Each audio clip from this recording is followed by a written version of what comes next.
Goeiedag, good day, fellow South Africans and citizens of the world.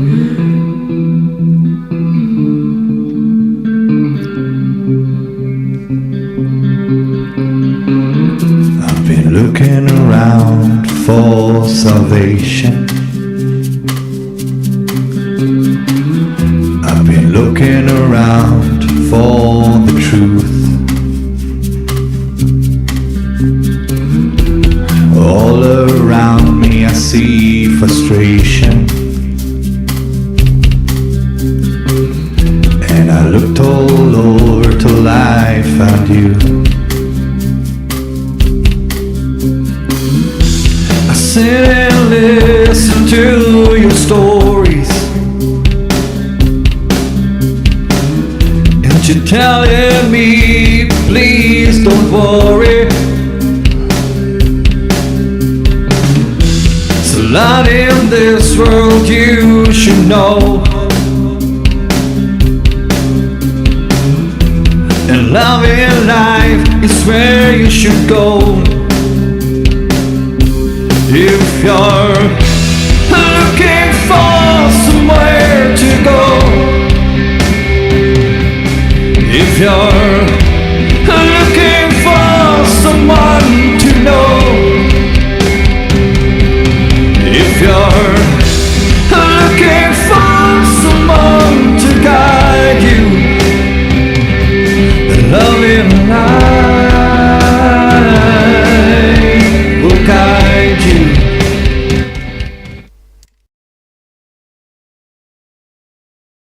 Goeienaand! Good evening, fellow South Africans and citizens of the world, and welcome to tonight's live stream. And my gosh, do we have an amazing guest. Well, it's going to be a huge live stream tonight, and we will be dropping a few bombshells on the ANC on the way.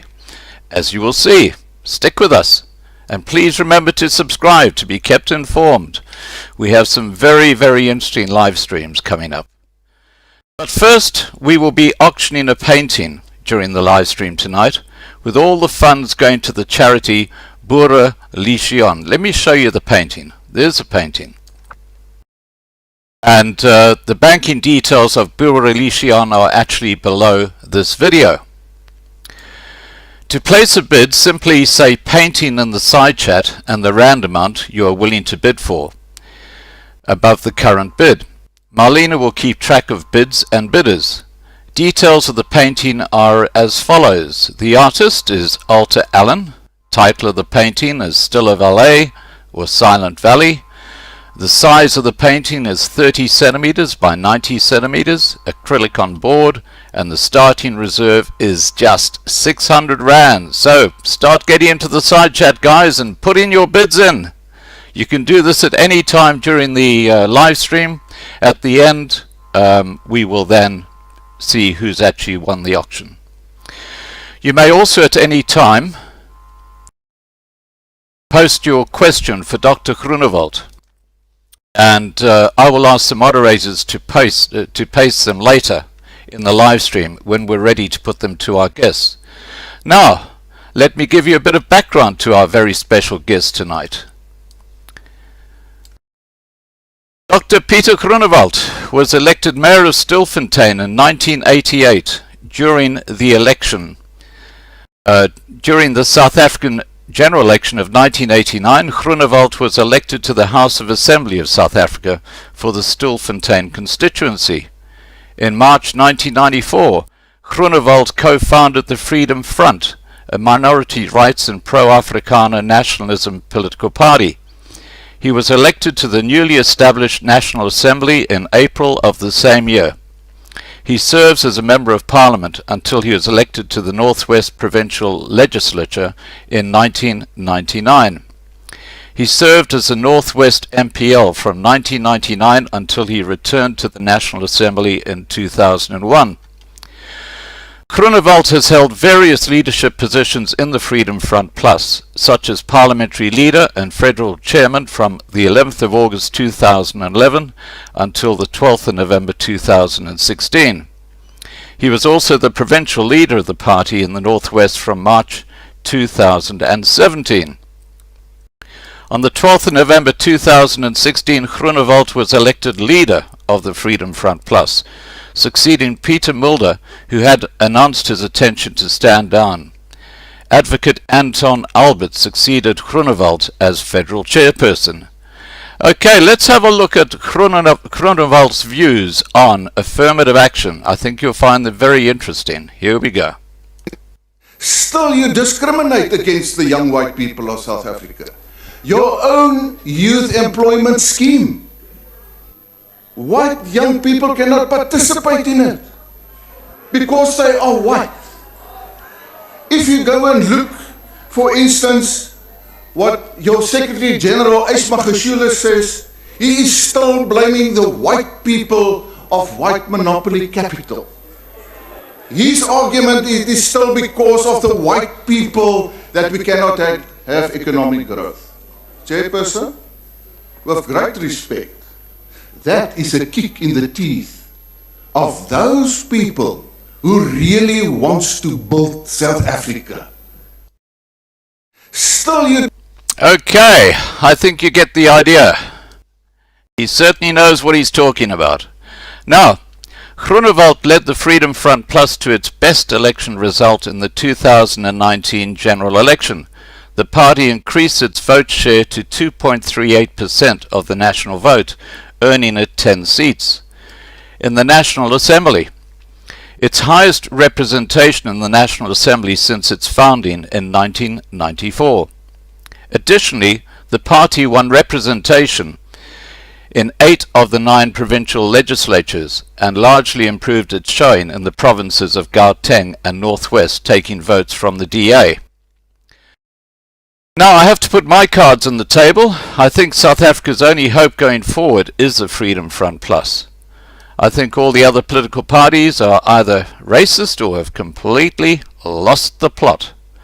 Now, let me get Dr. Pieter Groenewald on Skype.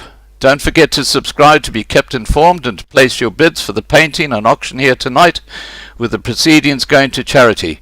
And don't forget to post your questions at any time in the side chat. The moderators will keep those and will ask them of Pieter later on. Okay, let me get our guest on.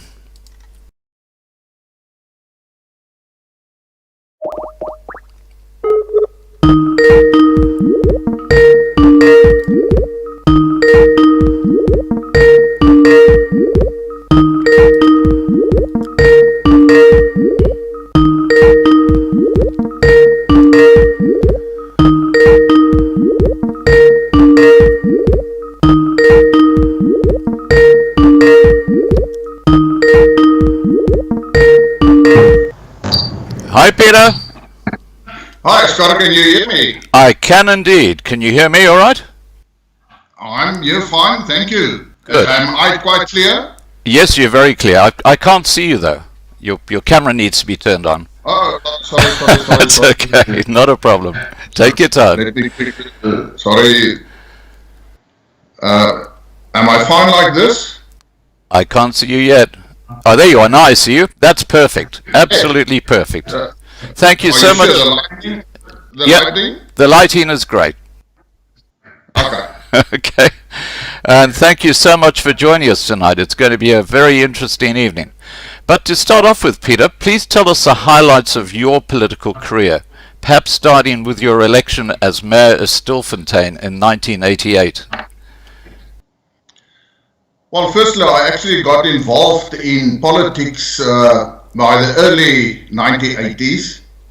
And then, of course, through that, can I say, with the work on the one side, because I worked with Arms Corps, affiliate of Arms Corps, what's known as NASCEM. Right. We actually manufactured medium and heavy caliber ammunition. It was a difficult time because I was opposed to the government of that day, and I decided that I will keep on. So in 1987, I first started with a failure. It sounds very weird, but I always say that in politics, you first have to lose an election before you can become a more experienced politician. So in 1987, I was the candidate for the Conservative Party in the Stilfontein constituency. I lost the election, and then in 1988 we had a local government election in South Africa, and then I became elected and I became the mayor of Stilfontein. After that, in 1989, we had a general election in South Africa again, and then I was the candidate in Stilfontein constituency, and I got elected on the 6th of September 1989. And since then, I'm still in politics, even up to today. Right. Well, you certainly had an interesting career in politics, that's for sure. Now, tell us about the Freedom Front Plus. You were one of the founders of the Freedom Front Plus. Well, why did you establish it, and what were your concerns going forward after 1994? Well, when we approached the 1994 elections, I was a member of the Conservative Party, and a couple of us said, and a number of us said that we will have to make a decision whether we are going to participate in the election or not. Now, the main argument from the then Conservative Party was that we should not participate in the 1994 elections. And the reason they said is that if we participate, we will give credibility to that. And our argument was to say, well, whether you're going to participate or not, it's going to continue and it will be seen as credible. It doesn't matter whether you are going to participate or not. And then a group of us decided that we must participate. And the main reason why we said is that if you want to make a difference in the future of South Africa, you have to be on the playing field. It's no use that you're a spectator in the pavilion. And we said that we must get a foot in the door to ensure that we are on the same playing field. And that was actually the main reason why we decided to start with the Freedom Front at that stage. Right. With General Constant Viljoen, who was the first leader then. And that's one of the main reasons. The other reason is that the Freedom Front at that stage said that, yes, many people said that there's going to be an armed struggle. The fact of the matter is that we realized that that is not going to happen. There was quite a lot of talk about it, and I know there were quite a lot of groups that was quite well organized with General Constant Viljoen. Right. It was known as a BOERE crisis actie, but even they then said that it's not going to be viable, and then we said that we had no option but to follow the constitutional route to ensure that we try to gain what we want to gain in the end of the Freedom Front at that stage policy for the future of South Africa. Right. Now, you mentioned these being on the same playing field. How can you be playing the same game when there are two sets of rules? Because you've got the ANC, which when it comes up towards an election, they make all these wonderful promises and their electorate just believe them, even though they know they're not going to deliver. Which is really the hallmark of the ANC, just looting and plundering and, you know, just telling porky pies to get the votes. The Freedom Front Plus is ethical, it calls a spade, but the ANC, they're playing by a totally different set of rules. It's like having a game of football where they can carry the ball in their hands and you can't. Well, when we decided to participate, we knew that it's going to be a different game with different rules. In fact, we never thought that it's going to be a level playing field. From the start, we knew that we're going to be a minority in that on that field, and we also knew that we were used playing rugby, now they're going to play soccer. And they're even going to play soccer maybe with a rugby ball, to put it that way. We knew that. But we said that we have our policies, and the ideology of the Freedom Front Plus said at that stage, and it's still the same, we are saying that if we want to survive in a black majority rule, because we know that that's going to be a black majority rule in South Africa. Quite a lot of people thought it's going to be power sharing. We knew that it's not going to be power sharing, and we knew from the start that it's going to be a black majority ANC rule in South Africa. That's why, for instance, we also entered into an agreement with the ANC on the topic of self-determination. And we said that if we want to ensure that we get that in the end for the future of South Africa, we have to stay on the playing field. And in a certain sense, we had quite a lot of success. To cut it short, in the end, we managed to get Section 235 of the Constitution, which provides for self-determination for any community with a shared values and cultural heritage, if they want that self-determination. And if we didn't participate, Section 235 wouldn't have been in the Constitution. But from getting Section 235 and to getting to the reality is unfortunately a long way still to go, but we will still endeavor to obtain our aim as far as that is concerned. Right. Now, you talk about self-determination, and I speak to a lot of leaders of groups who want to secede, largely in the Western Cape. Now, surely that Section 235 that you talk about is their passport to doing that. What's stopping these people who are so desperate to break away from this corrupt ANC government from setting up a separate state in the Western Cape and that area, which clearly the blacks had no prior history on before the area was settled by the early Boers and the settlers? Well, firstly, people must understand what is a self-determination. Self-determination has different forms. For instance, you can have self-determination on a local government level, on a regional level, on a national level. We're talking about internal and external self-determination. The people talking about secession, they talking about external self-determination, where you're an independent state, and where the United Nations recognize you as a state on its own, right? And everything as far as that is concerned. That's also our aim. The Freedom Front Plus also wants to get to that situation, but we realize to get there, it is a process.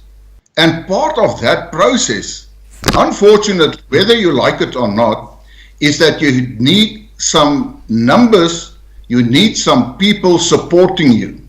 And all over the world, anybody who makes a study of self-determination will see that if you want or external self-determination, you do have to have a referendum, and the majority must support that. Let's take, for instance, Scotland. Scotland had 2 referendums because they want to be independent. They are busy preparing for a 3rd one. If you take Quebec in Canada, for instance, they also had 2 referendums. I think they have a good chance in the 3rd one to win the referendum, because the last referendum was a 51-49 loss for those people who wanted to have self-determination or independence. Now that exactly also applies in South Africa. Now the people who want to succeed from South Africa, now firstly, secession is not permissible in South Africa. And we had a situation where people went to Parliament in Cape Town, they hoisted the flag, and they said they're giving Parliament 30 days to vacate Parliament because they are secession from South Africa. Right. Now, with great respect, that's not favorable for anybody who thinks about self-determination. In fact, I think they did more damage to the whole ideology of self-determination because it's just not practical to do it that way. And I know I get criticism because of that, but I'm serious about self-determination. I'm not playing games. I'm not going to just hoist the flag and say, now we have self-determination. It's a process. And part of that process, if I can go back to Section 235 of the Constitution, it determines that there must be national legislation giving effect to Section 235. And after last year's elections, when the Freedom Front Plus got quite a lot of votes, gained quite a lot of seats, I said in the opening speech of the President that there's an outstanding matter we have to attend to, and that is Section 235. I, in fact, gave him a copy of previous agreements and previous media releases where the President himself was part of that media statement saying that we can keep on pursuing self-determination. So we now have to ensure that there is national legislation that's giving the data how to obtain self-determination in the different phases of self-determination and the different forms. Right. But we are realistic because we know if you want a piece of legislation to be approved in Parliament, you need a majority. But the majority in the Parliament must accept that legislation. And that's not so simple because the ANC, they just don't believe in self-determination. In fact, I want to say that the ANC would try everything to prevent that, sure. for instance, that the Afrikaner nation obtain self-determination in South Africa. But that doesn't mean that we must stop with that. I said in the election, I would very much like to have 1 million votes because then you have a stronger voice in Parliament. So I received almost 500,000 of votes. So there is big progress as far as that is concerned. And behind the scenes, we are busy talking to the ANC to see how we can manage this whole aspect of national legislation to give effect of Section 235 of the Constitution. Right. Now, are you talking to groups like ULA and Heinmarks and Cape Exit and the Cape Party and USAF, all these different groups that are looking at breaking away? Well, firstly, I said it openly in public. The Freedom Front Plus is willing to speak to anybody and any group. If we share the same ideas and values, we can talk about it. The fact of the matter is, I have to talk to the ANC. So if I can talk to the ANC, why can't I talk to some other groups who also believe in self-determination? But I also said, don't shout at me, don't swear at me, and tell everybody how useless I am, and then tomorrow you say, well, let's sit around the table and let's negotiate. That's crazy. I'm a type of leader who does not believe in that. Yeah. I'm straightforward. I am not politically correct. If you are serious about self-determination, then keep and stay rational. And of course we will talk. And I can assure you, when I said that we are going to further forward the national legislation, different groups came forward and said, can they assist with the compilation of a piece of legislation? And we said yes. But I also said, because that was the downfall of the Afrikaners since 1994, and even with the first writing of the Constitution, you have so many groups and they all have their own ideas. That's exactly right. I will listen, I will take advice, But don't tell me that I first have to get your approval before we can go forward. Because then we're going to get stuck.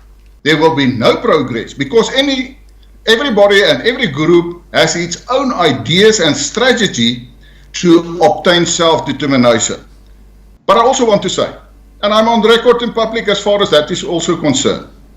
You know, I did my military training, and one of the subjects was that know your enemy. It's a very important subject if you're a soldier. You Right. must know your enemy. And I always say that we must learn from the ANC. The ANC has beaten the mighty Nationalist Party at the election, at the voting polls. And how did they do that? They had different organizations.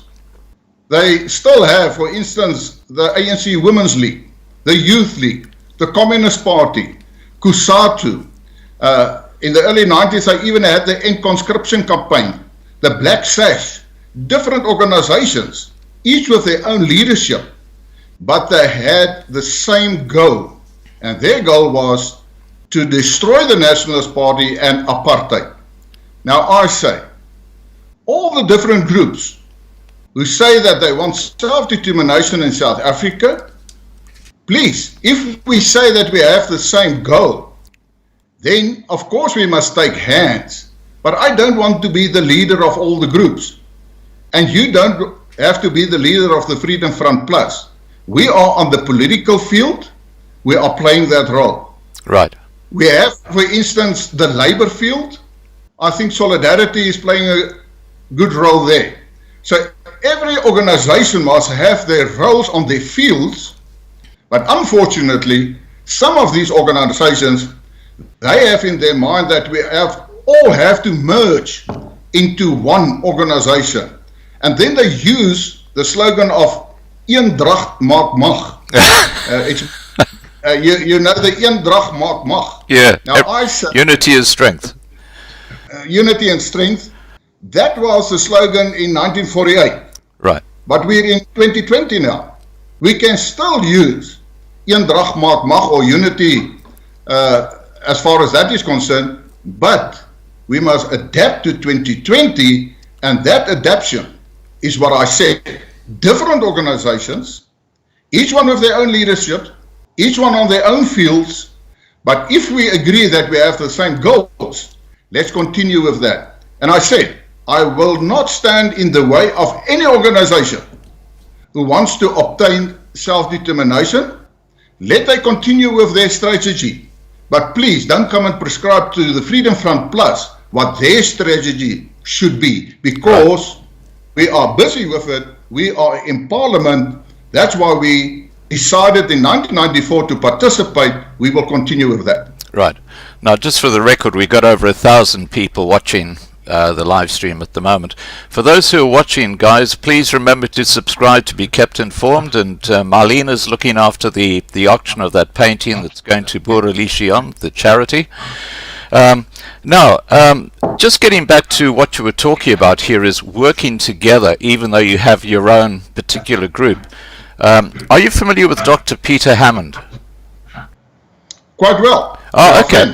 Well, fantastic, because Dr. Pieter Hammond I had on a live stream a few weeks ago, and he's agreed to be the mediator between groups like ULA, Cape Party, Cape Exit, etc., on this general subject. Now, as you know Peter really well, perhaps you could just have a word with him and see how that's going and see if you can become involved in that mediation process, or just working together, as it were.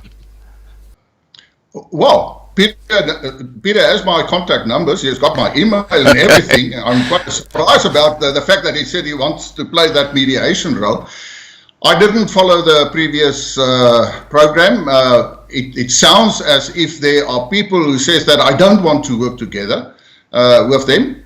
I've just said to you what is my policy. Yeah. And I mean, Peter is most welcome. If there are groups, and I know some of those groups.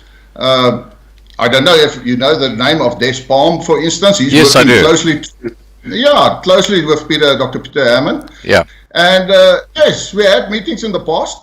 we can still have it, but I say again, and I'm very serious about it, don't swear at me, don't tell everybody on social media how useless I am, and that I'm actually dishonest, and that sort of things. I'm telling you straightforward, not even Pieter Hammond will then pursue me to talk to those people, because they don't have the real, can I say, seriousness as far as self-determination is concerned. Because if you really believe in self-determination, you will approach it on a rational way, and don't swear at people who disagree with you. Exactly. Well, I have to tell you, you have a huge amount of respect and admiration on this channel. We think you're doing a fantastic job, just for the record. Now, Oh, thank you. Sure. now we've just been talking for the last 15 minutes about, you know, communities breaking away from the old South Africa. What happened to the Rainbow Nation? The Rainbow Nation are lying shattered on the floor, if I can put it that way. You see what happened in 1994. And let me first say, in 1994 we had almost the same number of votes we had in last year's election.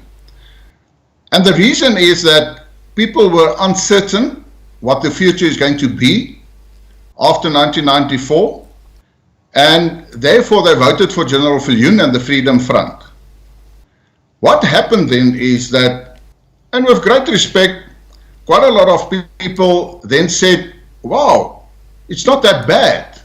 Nelson Mandela, I mean, with the World Cup in, was it 95, 96, he stood there with the Springboks, holding the trophy in the air, and everybody actually at that stage thought that it was wonderful to be in South Africa. Yeah. The world is going to open all the doors, the economy is going to flourish, and all that sort of things. What then happened is that some people then realized that the reality is a bit different. It started actually in a certain way with F.W. de Klerk, the Nationalist Party, who resigned from the Government of National Unity in 1997. We must remember, the promise to the electorate, and I speak specifically to the white electorate in South Africa, was, don't worry, we're going to have power sharing. And then after 94, F.W. de Klerk was one of the deputy presidents. It was power sharing. And everybody believed that he will ensure, and if I can go back to their propaganda, they actually said to the people, don't worry, you're going to have your own schools, your own neighborhoods, and all that sort of things. And in 1997, when F.W. de Klerk broke away from the Government of National Unity, some people then came to new insights. In 1999, for instance, they actually voted for the Democratic Party at that stage, and we had quite a negative, can I say, result in the 1999 election. And part of that was that quite a lot of people then left South Africa.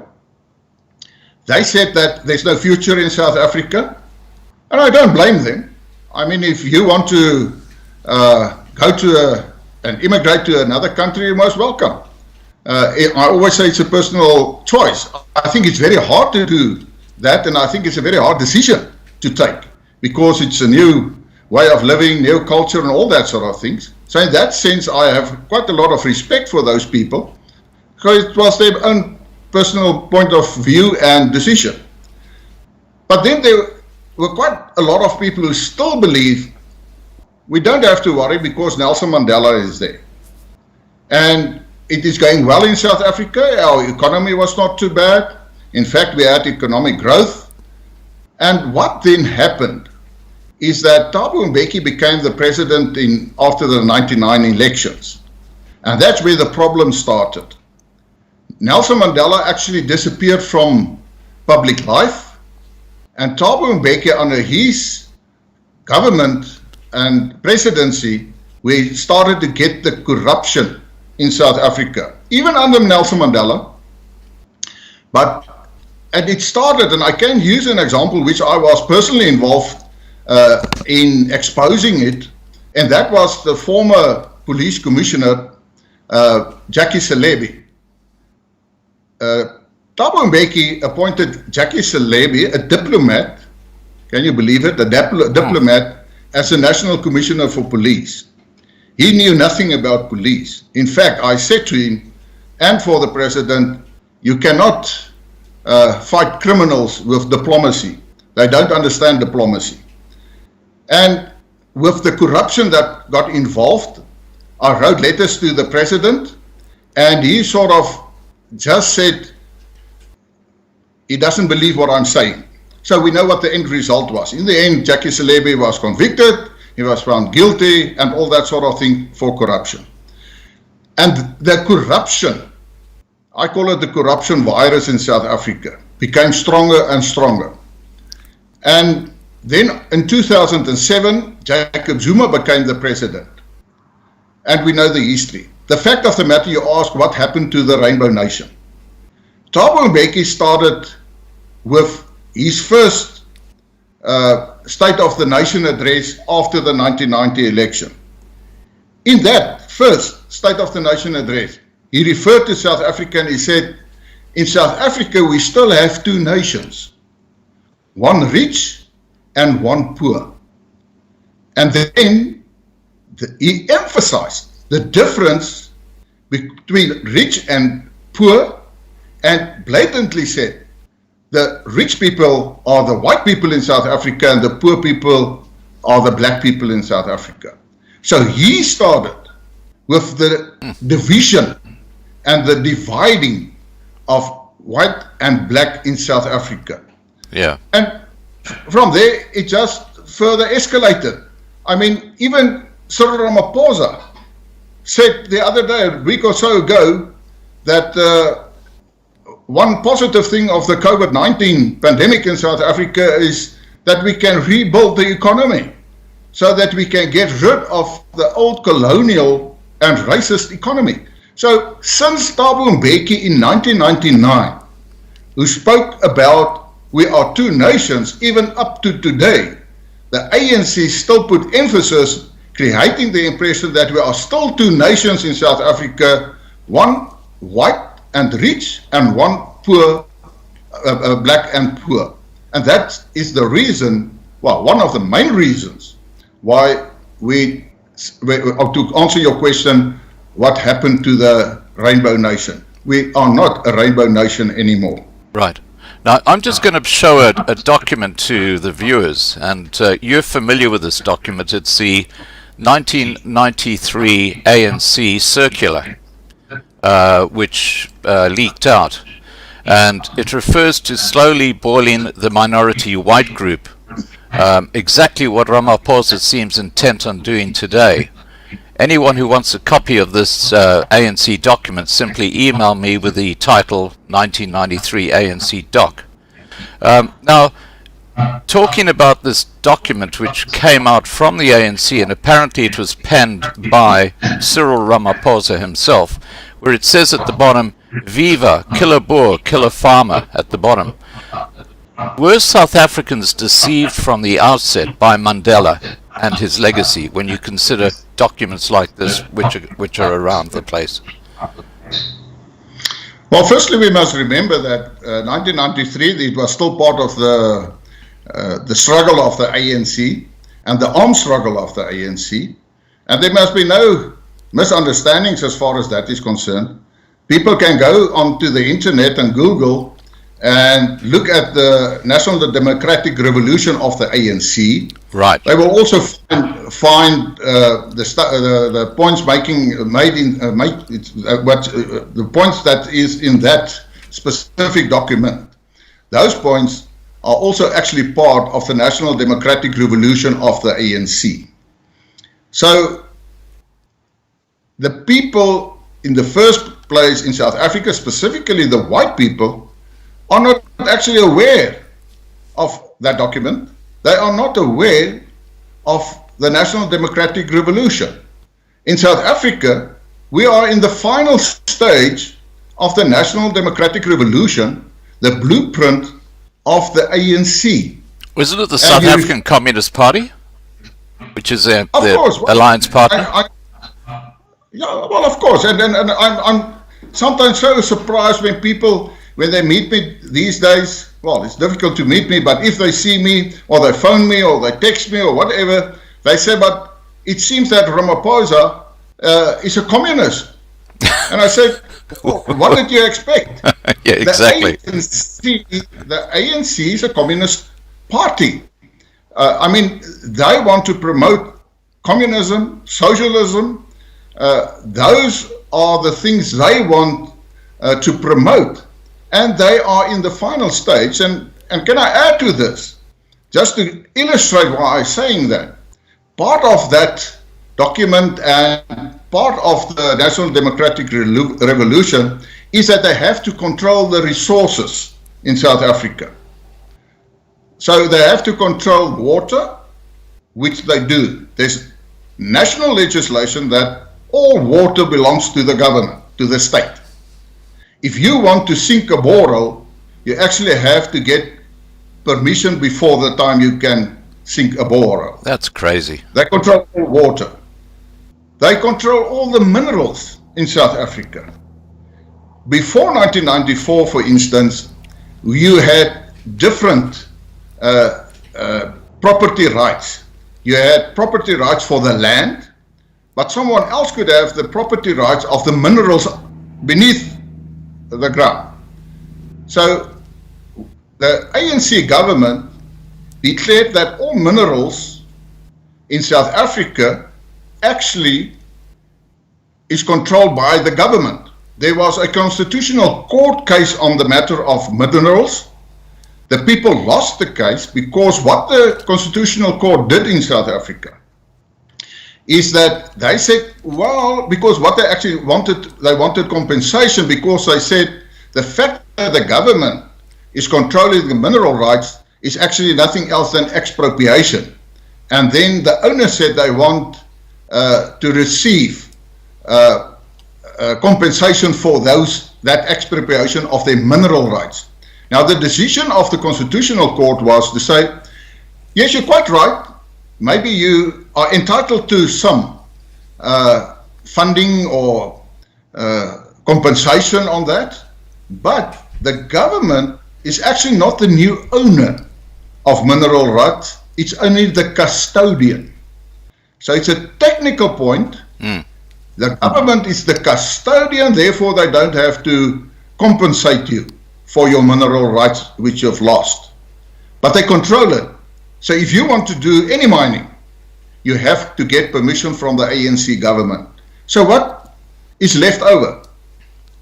They are controlling the judicial part, the economy with black economic empowerment. The only outstanding matter is the land issue. So if they can control the land, then they control everything. And that is where we are at this moment in South Africa, because the land issue is at the moment the main issue, whether they're going to expropriate the land, and of course without compensation. I'm worried about it, because if you look at the decision of the Constitutional Court on mineral rights, it's not impossible that they can take the same decision as far as land is concerned. But the problem is that the ANC is not honest with the people of South Africa. That's right. They're telling them, but don't worry, it will be expropriation of land, for instance, for housing projects, close to towns or cities like that. Now, that's not something new. It's always been like that, even before 1994, and even all over the world. I mean, if you have new extensions of cities and all that sort of things, of course, you go to the owner of the land and you put forward a certain price, and if they don't want to comply, then you do have the right of expropriation, but there was always compensation with that. But that's not what the ANC wants. They want to control the total land in South Africa. The EFF, and I said that in Parliament before, are actually more honest when it comes to the land question in South Africa, because the EFF says quite frankly and clearly, we want to nationalize the land in South Africa. All land. And the Reserve Bank. Well, that as well. But they want to nationalize everything. But I mean, if you listen to what the ANC is saying, they also say, yes, we must look at expropriation without compensation. In fact, the ANC adopted a resolution at their last general conference that the Reserve Bank must be nationalized. But now they realize it's not just as simple as tomorrow we wake up and then we say it's nationalized. It's a process. And that is actually bringing me to what you said, like a frog in a pot and boiling water. Heating up the water, boiling the water, heating up the water to boiling point. Yeah. So people don't realize what is going on. But that is what is happening in South Africa today. Yeah, I totally agree with you. Now, I just want to touch on this subject very briefly because it had a huge impact on your support in the 2019 elections. And that was it. Your growing support seems to have come largely from the Democratic Alliance ranks.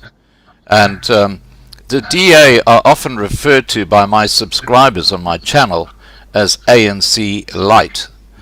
Now, with the growing radicalization of the ANC under Ramaphosa, with policies like EWC and black economic transformation amongst others, the DA seems to have lost their way, rather like a car running on unleaded petrol being filled with diesel. I think the engine has blown up and they're flailing in the wind. What are your views on the DA's relevance going forward? Well, firstly, let me say that yes, of course, we gained quite a lot of votes from the Democratic Alliance.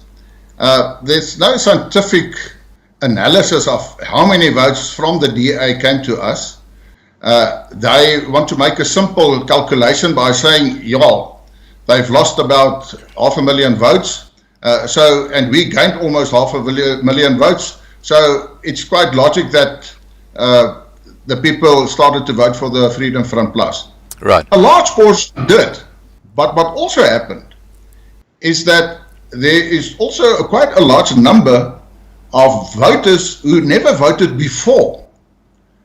For instance, that were not registered and was not interested to vote. But then decided with this election, because we had a good campaign, and they decided then to say, okay, we're going to vote again in this election. And then they voted for the Freedom Front Plus. Of course, the DA and the ANC Light, what happened? It's actually part of the black economic empowerment in South Africa and affirmative action. From the start, since 1994. In fact, in 1997, the Equality Act, which provides for affirmative action, I always say, ironically, the Equity Bill or the Equity Act, but it is actually discriminating on the basis of race. Yes, exactly. With affirmative action. I was the person of the Freedom Front at that stage who participated in the debate. The Minister for Labour at that stage was Pieter, the Present Minister for Finance. Right. And in the debate in Parliament, I said to Pieter as Minister of Labour in 1997 that this piece of legislation is nothing else than a racist piece of legislation, and I think you're a racist if you support it. Well, I was asked to withdraw, and I never withdraw. If I said something in Parliament, I was asked to leave the house. So, since then, we said that affirmative action and black economic empowerment is detrimental to the economy, it's unfair, it's nothing else as reversed apartheid and discriminatory. Right. That the DA then actually started in 2013 when the Black Economic Empowerment Amendment Bill was debated in Parliament, and even the land issues that started then started to support that, and actually voted with the ANC to ensure that those pieces of legislation pass in Parliament. And they actually made a shift in their policies in a certain sense. And that shift was not that they now decided to support black economic empowerment or affirmative action. They've always supported that. They just wanted to do it in a different way. But then they openly actually came into competition with the ANC to see if they can get more voters to vote for the DA because they feel stronger when it comes to black economic empowerment and affirmative action. And that's why the electorate and even political commentators referred to the DA as ANC light. Because the DA, as the official opposition, in the last year's election and all the other elections, if they want to get the numbers, then they must go for the black vote. And I always say to people, let's stop trying to be so politically correct. Because, you know, in South Africa, the voting patterns in large, in general, are on racial lines, whether you like it or not, because people don't want to hear that because they say then you're a racist. Yeah. Now, I'm telling you, that is the fact of the matter. Mostly black people, most of the black people are voting for the ANC. It's difficult to give a specific percentage, but I am quite, can I say, accurate if I say that at least 98% of the voters of the ANC are black voters. So that is as simple as that. Right. And people say, yeah, but as far as the Freedom Front Plus is concerned, 99% of the voters are white people. I said, yes, so what? I don't apologize for that. Yeah. So what has actually happened is that the DA now, if they want to become the government, then they will have to go for the black vote because that's the majority of the voters in South Africa. The white voters in South Africa is actually, let's say, well, the population, we're about 8% of the population. When you go to the voters roll, it's even less. It's about 6 to 7% of all voters in South Africa are white voters. So the DA wanted to get more black votes. And if you want black votes, then you must try to do better than the ANC. And that's where the notion comes from to say, well, the DA wants to be, or they are ANC light at the moment. They try to qualify certain things, but on my perspective for the future of the DA, it's always difficult to ask for another opposition political party's leader for that. And I must say that there are some local governments where we are in coalition with the DA. So, but politics is politics. So what I want to say that I think they've reached the ceiling. They're going to get less voters. Well, they already got less voters. And I think in the next election, they're going to lose more voters. They think that if they get back the white vote, then they will be back on track. The fact of the matter is they don't know what to do at the moment. At one stage, I had a discussion the other day, and I said it seems that the DI, they are trying to move from ANC light to Freedom Front Plus light now. Because suddenly, they are coming forward with lots of criticism against black economic empowerment and affirmative action. But in the end, they still accept the principle of black economic empowerment. They still accept the principle of affirmative action. Right. The electorate is not stupid. I mean, with great respect, either you are for affirmative action and black economic empowerment, or you are against it. And with great respect towards our women, I always use the example to say, a woman is either pregnant or she's not pregnant. She can't be a little bit pregnant. So that's well exactly the same. That's the same with affirmative action. Yeah. The Freedom Front Plus is quite clear on the matter. Right. We reject the principle of black economic empowerment and the principle of affirmative action. So I think they have reached a ceiling. I've no doubt about that. And I think for the future, they will get less and less votes. But I think what is going to happen, there's Herman Mashaba, the former mayor of Johannesburg. He's on record now. Over the weekend, he confirmed that he will register his new political party in August. I think what is going to happen is that you're going to get a new, more realistic, black-dominated political party in the center. They're going to take the voters from the ANC and from the DA, and they will come forward very strongly. In fact, I want to go as far to say that the DA has a good chance to be not the official opposition after the 2024 election.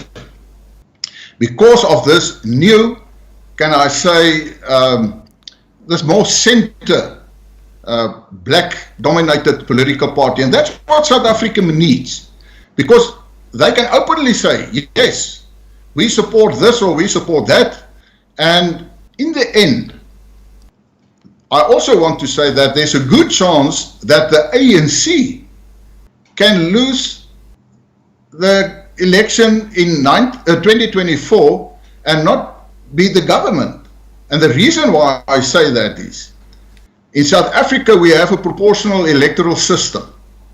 That means that each and every vote counts. And you won't get a single opposition party alone on its own who will beat the ANC at an election. But it is possible that a coalition of opposition parties will get more votes than 50%. And that is a strong possibility if people do the right things, and then a new coalition government can be formed after 2024.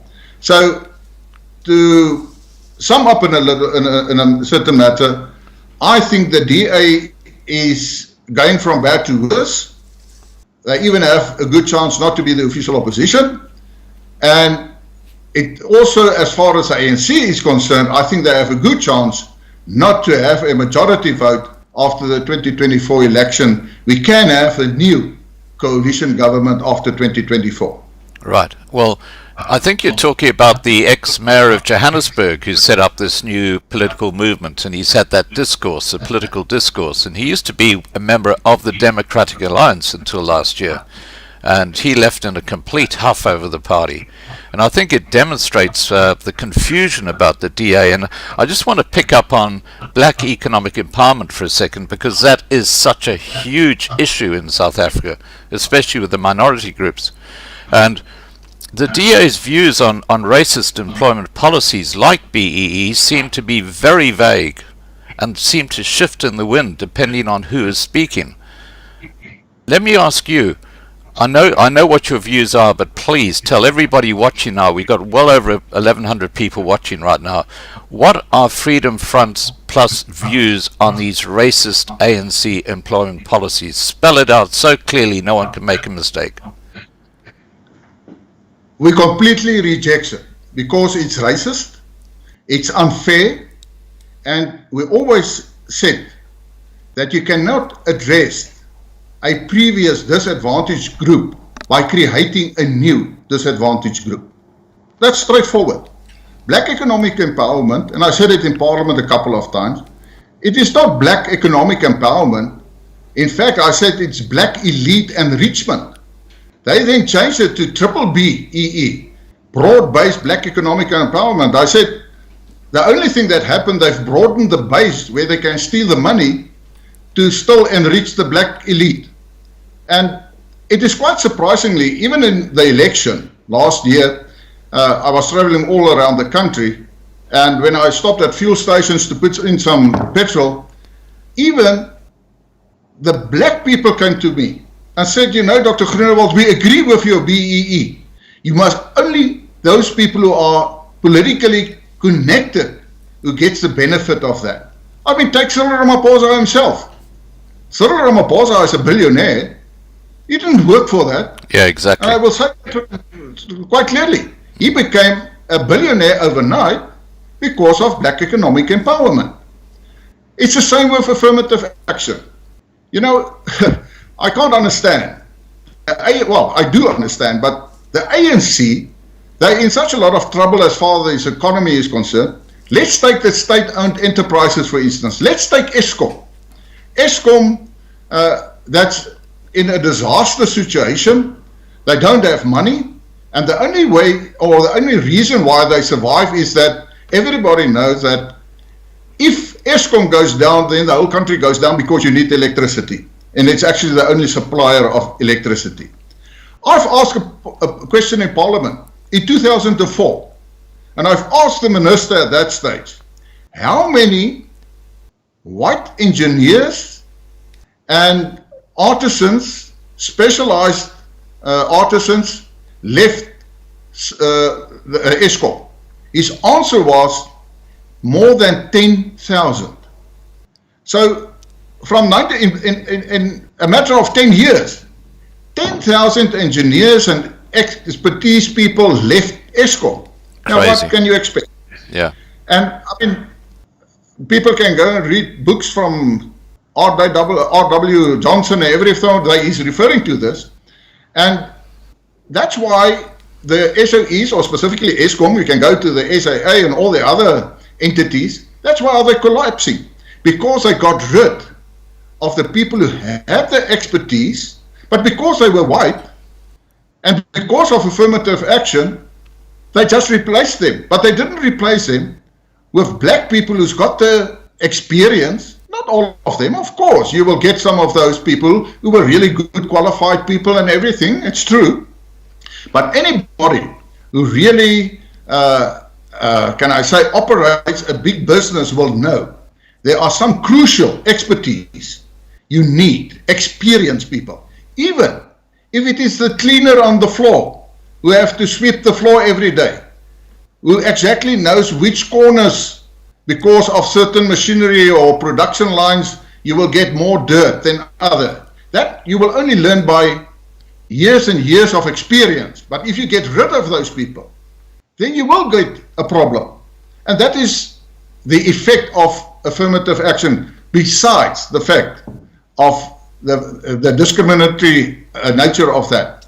We had situations where the minister then says, we will get some experts for Eskom from foreign countries. Yeah, from Italy. Exactly. And I said, why? You have them in South Africa. In fact, the people retired, they still have the experience and the expertise. They came forward and said, listen, we want to contribute to build South Africa. Some of those engineers said that we will do it for free. Yeah. Can you believe? They want to do it for free. And Casata got upset. Yeah, exactly. So, if you ask me about the effects of black economic empowerment, and last year also in the State of the Nation address, I explained to the President, why do we also say that black economic empowerment is actually destroying the economy? Because I was told, and it is true. For instance, if you take Eskom, if you take a light bulb, for instance, a fluorescent bulb of 4 feet, if you go to any electrical shop in South Africa, you will get that tube for about 65 Rand. Eskom is purchasing that specific same identical lightning fluorescent tube for 900 Rand. Right. From 65 Rand to 900 Rand. Why? Because of black economic empowerment. Black company number A, they don't even go to the wholesalers, they buy it from the retail shop for 65 Rand. Then they sell it to black company B for 300 Rand, and black company B sells it to black company C for 600 Rand, and black company C tenders for Eskom and selling it for 900 Rand. That is the way black economic empowerment is working in South Africa, and that's the main reason why it is destroying the economy of South Africa. I totally agree with you.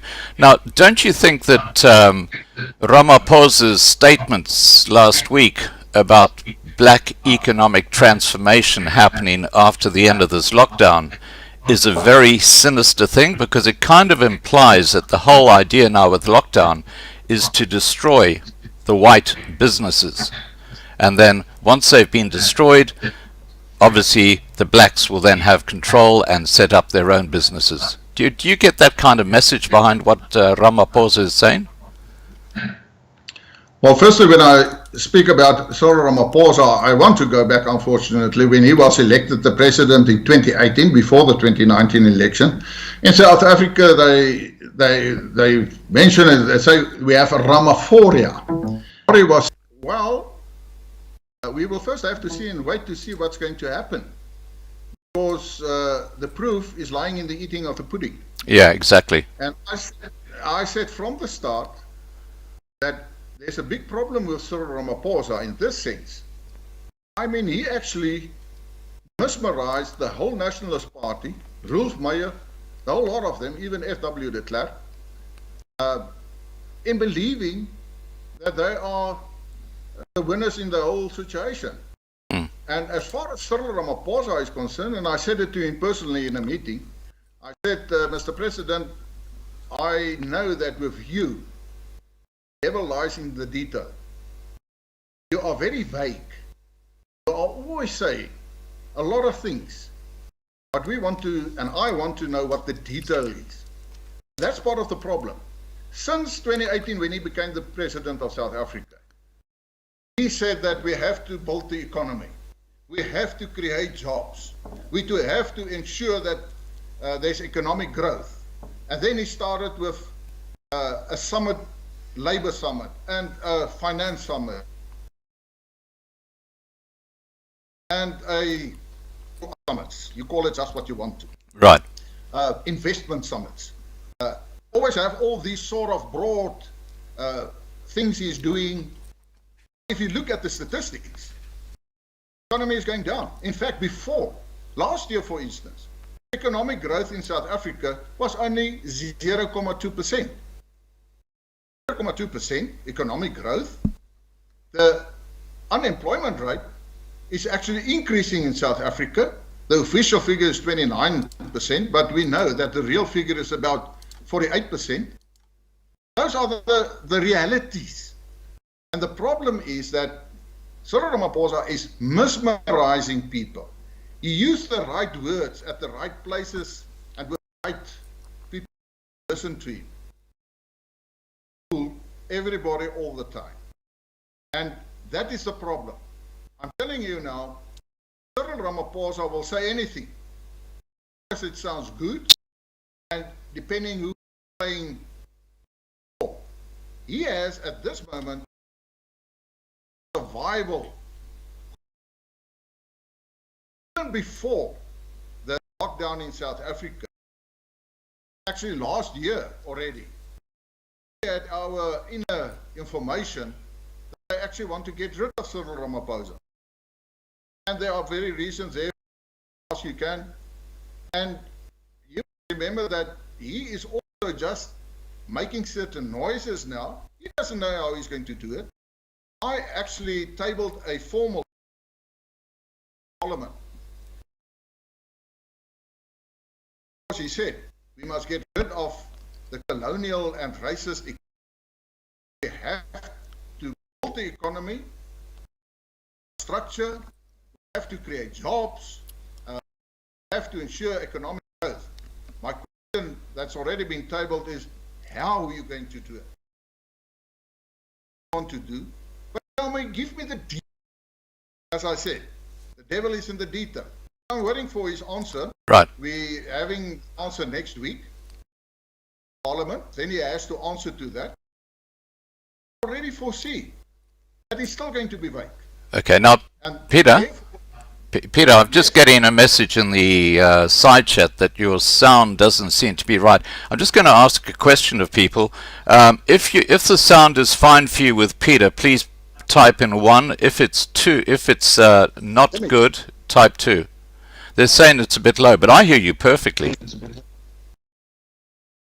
Okay. I hear you perfectly. Maybe just sit a bit closer to the mic. Okay. Now I want to. I just want to change the subject completely. In fact, it's looking at what people are saying too. So people are saying that you're quiet. Hang on, let me just check something out here, Pieter. If you can just talk, tell me, tell me something that's radical. Okay, just tell me something. I'm just going to listen to how this sound goes.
What I'm going to do, Pieter, is I'm just going to disconnect and reconnect because we have a problem. I can hear you perfectly, but it's not going through there. Just give me a second. Okay. Okay, what I did. I don't think it's you. I think it's my screaming software. So I'm just going to turn the stream off. Okay, let's turn to see.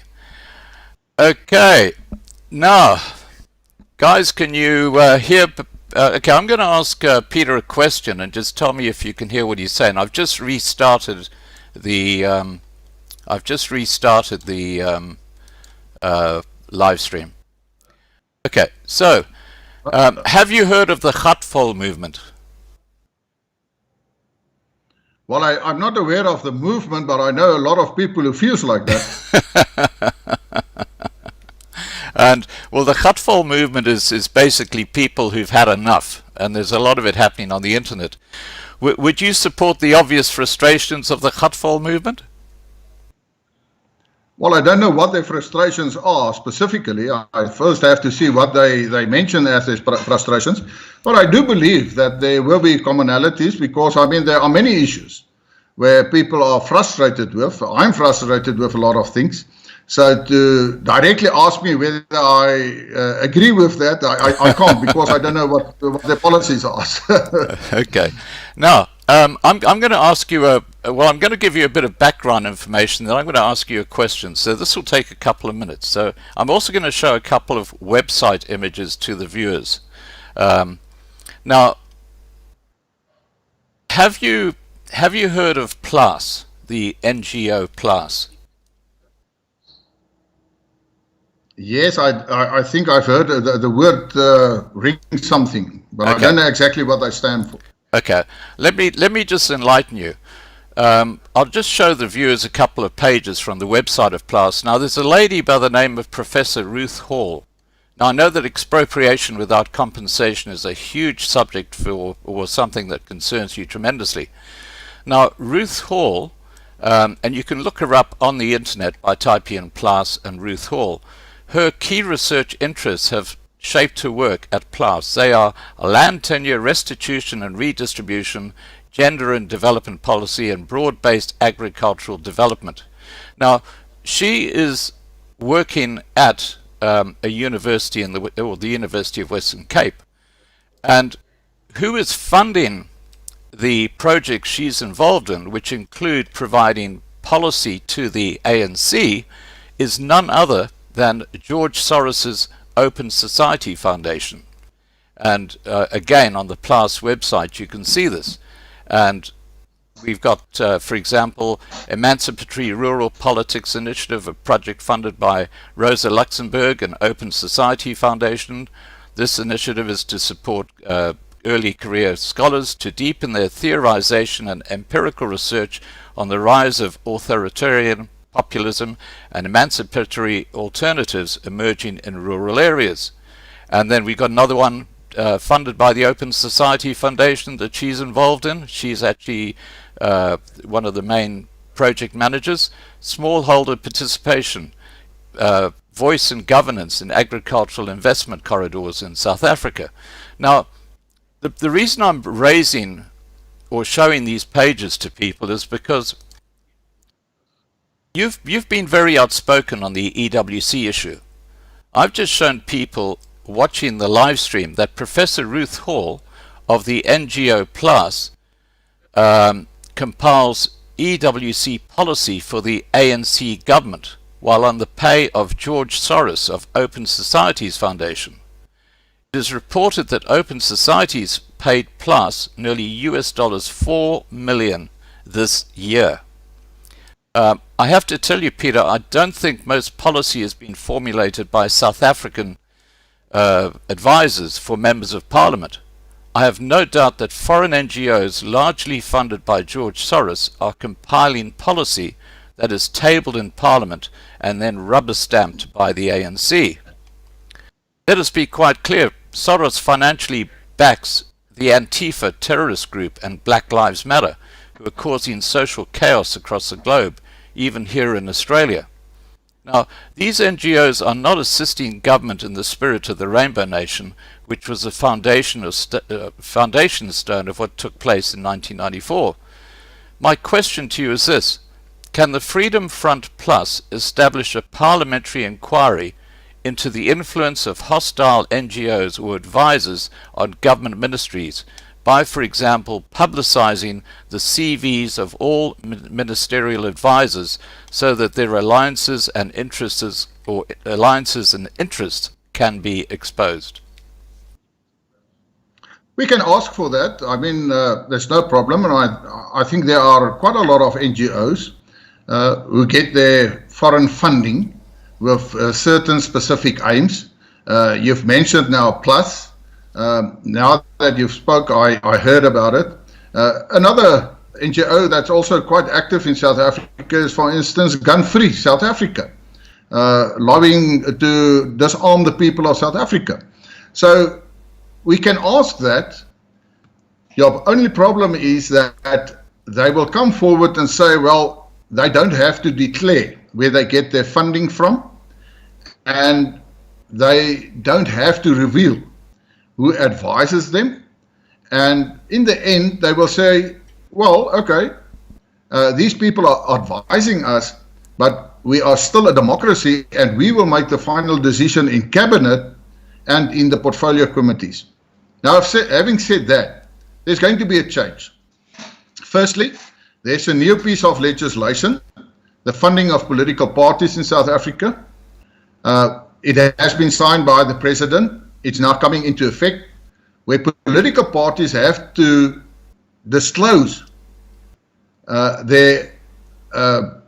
the money they're receiving from whoever, and specifically each and every amount above 100,000. So we will be able to see who the funders are of the political parties. The Freedom Front Plus welcomed that, and we always said that, yes, we don't mind, we will disclose our funders if everybody is doing that. So that's going to be, that's now legislation that they have to do it. As far as the advice is concerned, and I don't think people always realize it, the process in Parliament, and you are referring here to EWC, is firstly that you have different portfolio committees. Those committees first have to go through the legislation or whatever they want to change and amend. For instance, if they want to amend the Constitution, there's a specific committee for that. Each and every state department has a portfolio committee. I'm a member of the police committee for all the years. So what people don't realize is a specific committee must approve, for instance, legislation, then it is sent to the National Assembly, and then a final decision will be taken. In some certain cases, it has also have to be referred to the National Council of Provinces. Then it comes back to the National Assembly. In the end, the final say lies with the National Assembly. But in each and every portfolio committee, the ANC has a majority. In other words, at present in Parliament, they have a 57% majority. So in each and every portfolio committee in Parliament, the ANC also, they still have a majority in that portfolio committee. And I had many experiences where you have sound, rational arguments, but then there's a political decision. The political party made the decision.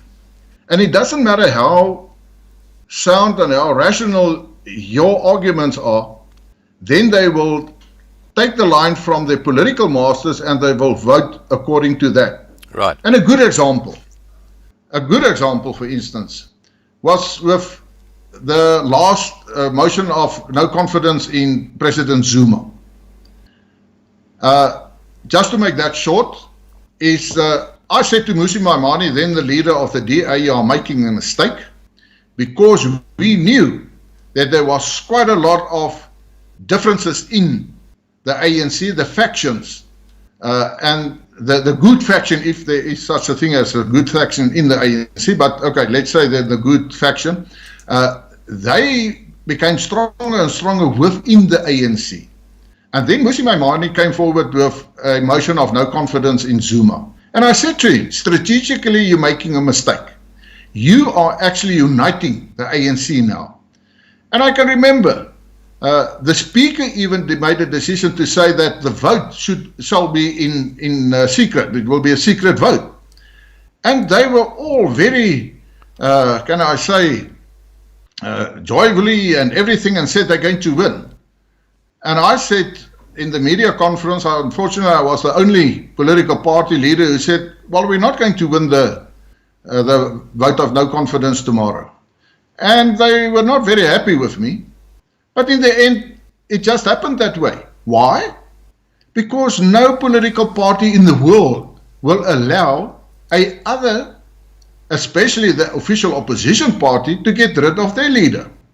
So we must always remember the political decision of the party. And the members of parliament who are sitting there, they are, bind, and they must be loyal, and they must be disciplined according to the party discipline. And that's not only for the ANC, that's for all political parties in parliament, even the DA. If the DA as a party make a specific decision, all its members shall vote according to that. And that's how politics work. And people must remember that. I sometimes get the impression people think, if you think rational, and there is only one solution, that everybody will agree with you. Unfortunately, it's not like that. Right, understood. Now, let's move on to the lockdown. By the way, the sound is coming through perfectly again, so that's good. What I did was I actually reset the stream, and I don't know what happened with the sound, but it was only for a very short period of time. Okay, now let's look at the lockdown.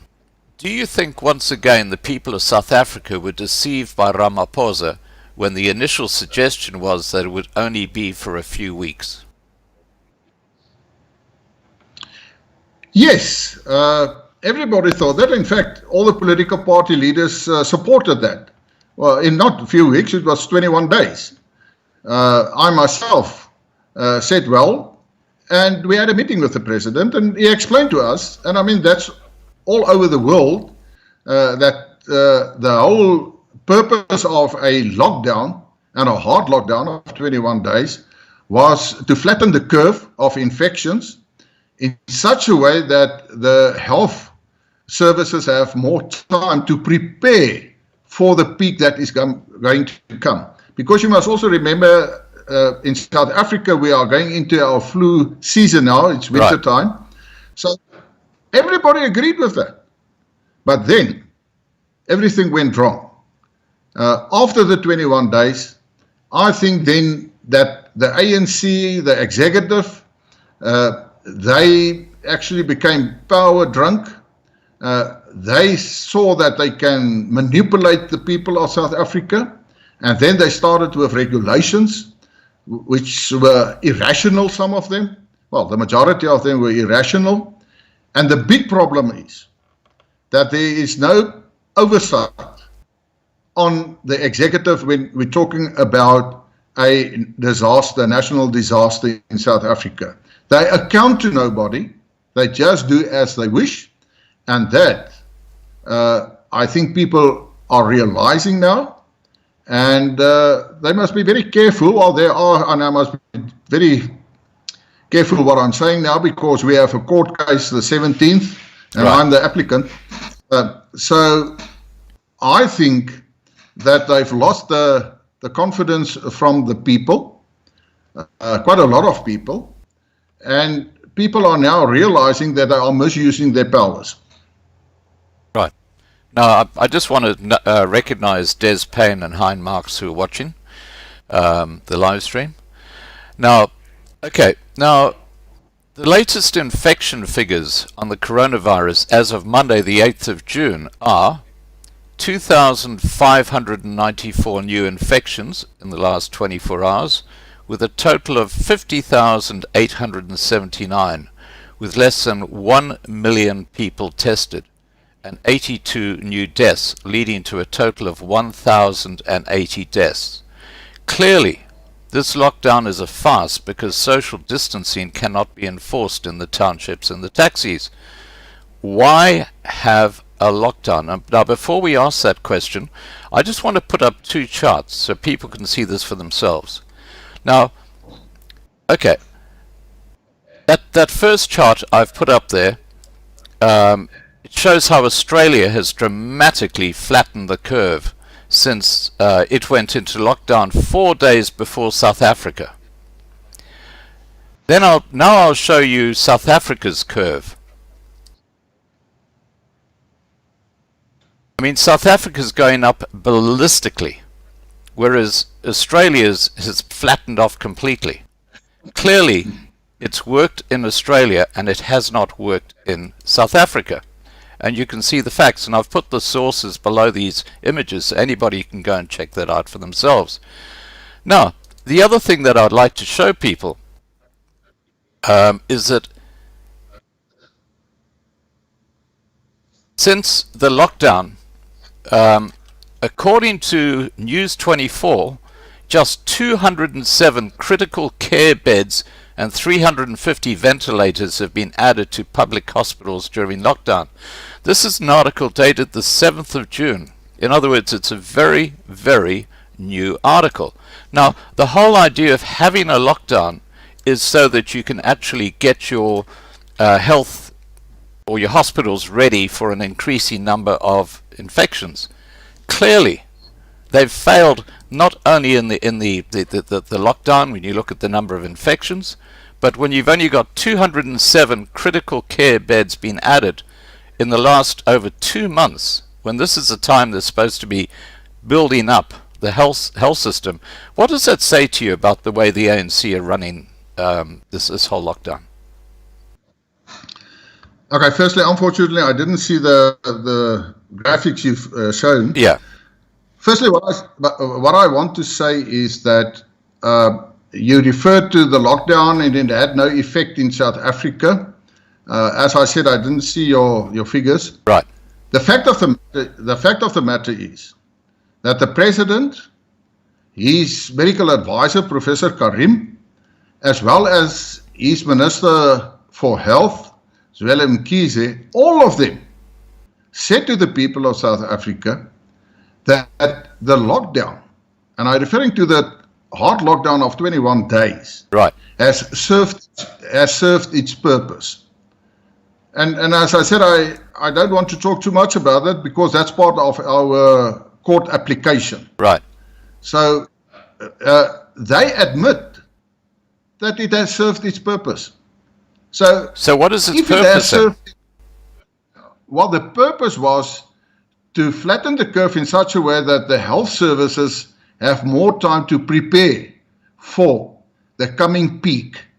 And they predict that the peak will either be in July, August, September. I think it will be different in different provinces in South Africa. I mean, if you look at the weekly news letter from the president, he said people must not start to panic when they see the increase in figures in South Africa. It's still part of their model they're using. So that's true. I mean, we're going to get a lot of more people. And let me put my view quite clearly. There's no way that you can stop the virus. No way. The virus will be with us. And my argument is always been, yes, you must try to stop, or you can't stop it, but to limit the spreading of the virus. And I said to the president in a meeting, what you should do is determine the health protocols, determine what businesses have to do to comply to ensure that they limit the spreading of the virus. Because you cannot stop the virus, but you can try everything to try to prevent the spreading of the virus. And if you have those protocols, then those businesses who can comply to those protocols, let them start doing business. Because in South Africa, we must remember that, I mean, I've previously referred to 29% unemployment rate, which is much higher. I said it's about 48%. There are so many people unemployed in South Africa. We have about 18 million people who receive some or other social grant in South Africa. What is happening now is that you are actually destroying some of the middle class, and many people who were part of the middle class in South Africa are now part of the poor people in South Africa. And we said, open the economy so that people can do business. That's my view. That's my party's view. Yeah. To say you cannot stop the virus. You can only limit the spreading of it. Now, the president and his minister, and the other ministers, they are going all around the country, and the president is on record again this weekend, where he said he's very satisfied that the health services are prepared. The health services, there are beds, they are waiting for the people to come forward. But the very important thing I must stress today, or want to say, I don't believe the figures of the government. I don't believe the deaths, and I don't believe the infection number of people. In fact, if you look roughly, it's about 50,000 people infected, more than 50%, it's about 51% of those people already recovered. So in fact, we have about, say, 25,000 people in South Africa infected at the moment. I know there are many rumors, and I know of specific people, that if someone in hospital dies because of some other lung disease or a heart disease, then it is actually noted as COVID-19, which is not true. I mean, just this weekend we had in a newspaper where people took a relative, before they went into the hospital, they took a test, a sample. The person died the next day, and then on the death certificate they said it's COVID-19. Yeah, and they said, crazy. well, we don't even have the results. We don't even have the results. Yeah. And when the results came, the person was tested negative. So the figures in South Africa is not trustworthy. In fact, I'm actually asking for an independent auditing on these figures they are using. Right. I have no doubt that the ANC government does not know how to handle the situation. The COVID-19 in South Africa exposed the incompetence, and I want to add to that, actually their power-drunk drive as a government in South Africa. That is what is happening with the COVID-19. And unfortunately, yes, quite a lot of people will die because of that, but I also foresee mentioned that we are going into our flu season, that quite a lot of people are going to think that they have the COVID-19 virus, and then all the way and all the time, it's only a normal coronavirus, because the coronavirus or the flu virus is also a coronavirus. The COVID-19 is just another sort of form of coronavirus. And they don't know how to do it. What is also happening at the moment, and we see it when it comes to liquor, well, and even the smoking, but the liquor specifically, on level 3, they've opened the liquor stores again. And now suddenly they say that they are overwhelmed by people because in their drunkenness, they kill other people, they stab them with knives, and all that sort of things. Now, are we saying to the people of South Africa, because of this, because there are some people who cannot behave, that we must be in a permanent lockdown? We are destroying the economy. Absolutely. And more people will die because of starvation than people on the COVID-19 virus. Absolutely. Now, you raised a very important point just now when you said that the middle class in South Africa is becoming the poor class. Now, that is clearly what's happening. I get so many emails from people, from desperate whites. I can tell you that Patrick, who runs Farmers Aid South Africa, sent me a Skype message this morning. And he said, Scott, I've got 1,000 new white families who are desperate for food, and I don't have the funds. And the ANC, when it comes to food parcels, hand them out to their mates. This is when we talk about poverty and the white middle class, the people who got little businesses, they're being destroyed. And this is why I come back to Ramaphosa's comment just last week, where he says the economy is going fantastic because we are going to achieve black transformation. Black economic transformation. What he's talking about is the destruction of the white middle class, small businesses, etc. And then once they come out the other side, then they'll have funding, you watch it, for any BEE company. But if you've got a small white business, you might as well go and walk into the ocean. That's what's going to happen, I can tell you now, with the ANC. What are your thoughts on that? Well, firstly, I want to say, for any president in the world to say that he's actually delighted that the economy is broken down, there must be something wrong with him.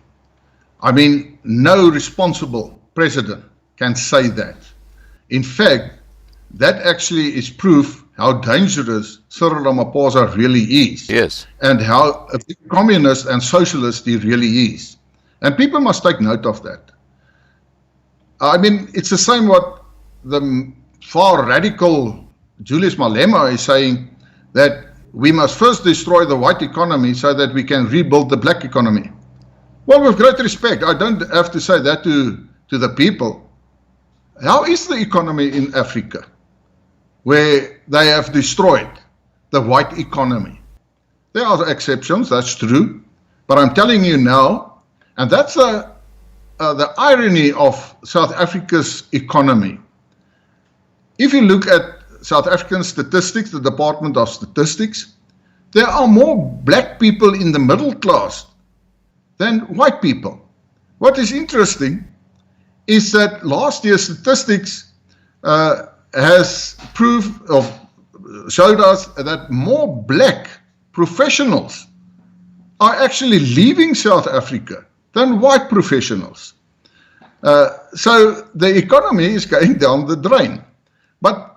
And I know some people say, yes, but is he serious? Of course he's serious. And you know, when we started this conversation, I referred to the last phase of the National Democratic Revolution. The ANC wants the economy to be destroyed so that they can establish their socialist principles with more government control of the economy. The government wants to be the one who hands out food, hands out land, hands out water, because if he can obtain that, then they know that the people have no other choice but to vote for the ANC. That's socialism. Right. And I mean, we must also add to that, there will be a few who will just fill their pockets. At this moment, we're busy in the Freedom Front Plus. I've initiated lots of questions to all the departments in Parliament. We want to know who received tenders for what, especially for the COVID-19 That's such pandemic. an important point, yeah. Yes, because we know, let's take for one example. Our schools have actually opened this week. Well, just to illustrate again the incompetency of the government and the minister, she actually made a regulation to say the schools should open on 1 June. And I think it was the 2nd or the 3rd June. Then she said, no, it's a mistake. We will only start this week. But she couldn't understand that, but she already issued a regulation. So it's no use if you once issue the regulation, you have to withdraw it and then issue another one. But she didn't do that. But by the way, but to take that example, our schools in South Africa were empty for about 3 months, make it 2.5 months. Now, according to the scientists, there's no way that the COVID-19 virus could have survived that long in any school. But before they want to send the people back, every school has to be sanitized. Now, with great respect, that's nothing else than black economic empowerment.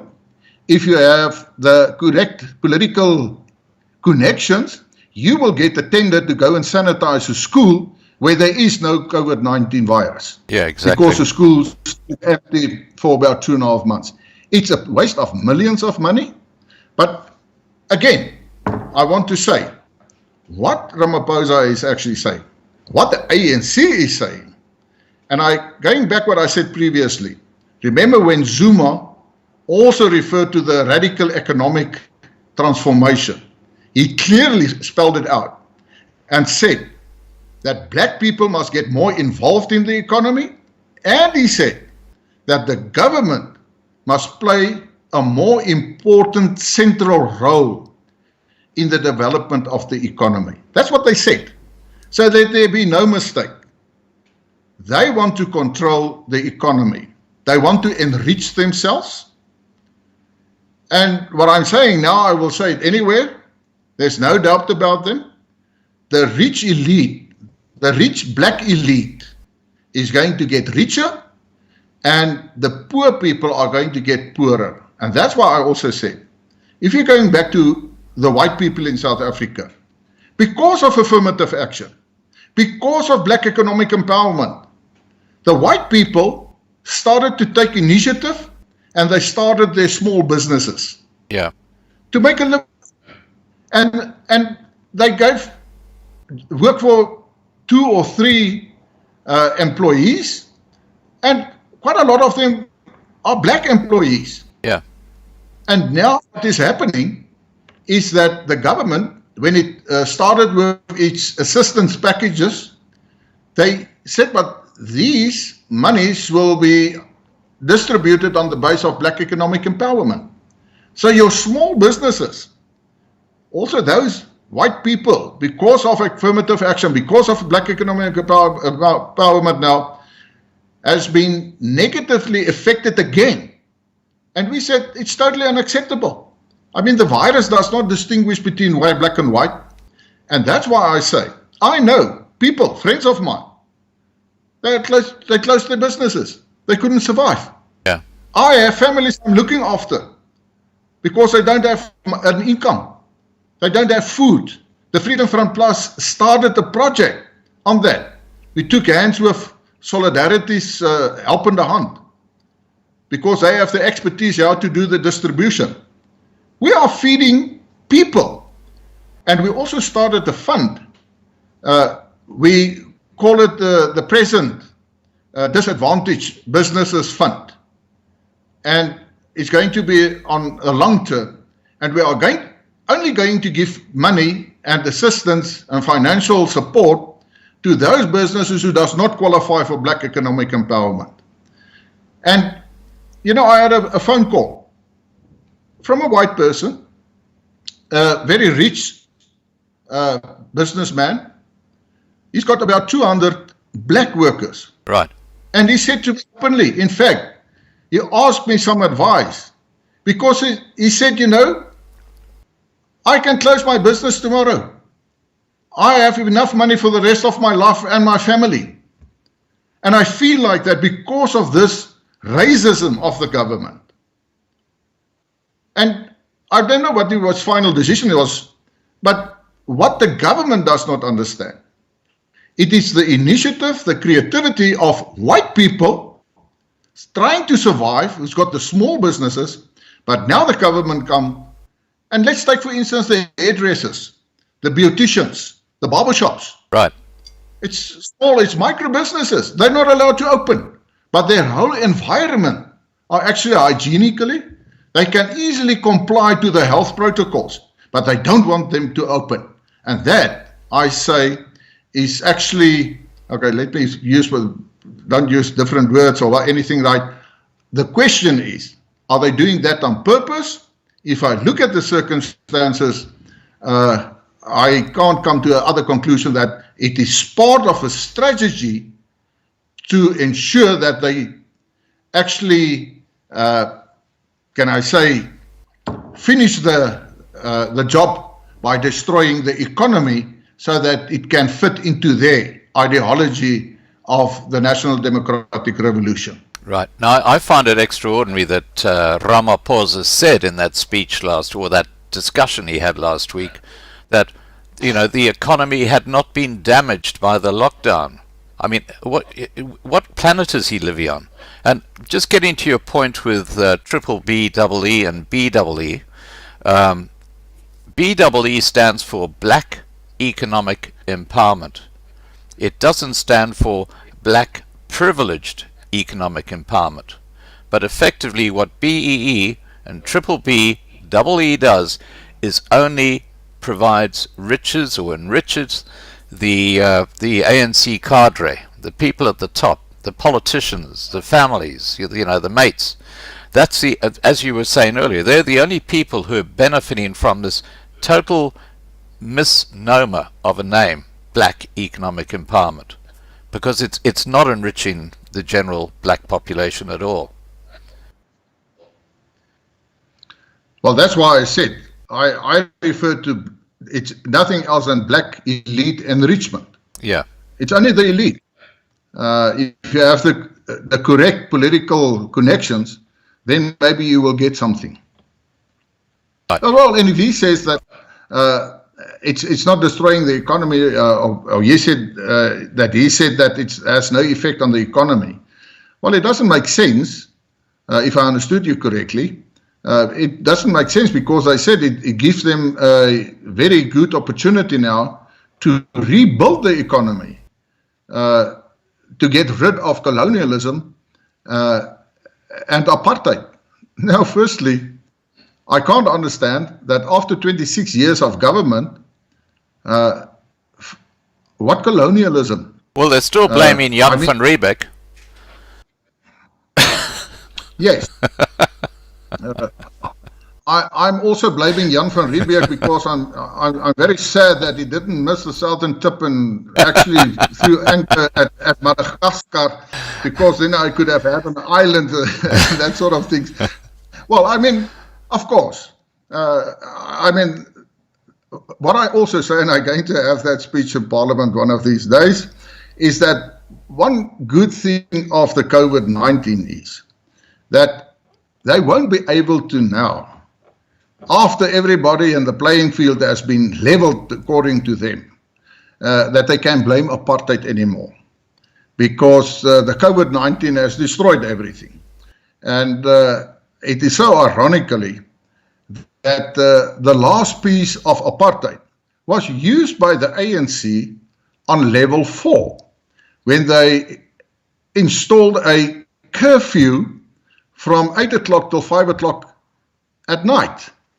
Now, the curfew was a piece of apartheid. And can you believe it that the ANC are coming in these times and they use a curfew that doesn't make any sense at all, but that was the last, can I say pieces of apartheid that Right. they can use, and they won't be able to blame apartheid again. Right. Now, talk of bringing in a national health insurance scheme, or NHI, has seen a large number of people in medicine migrate overseas.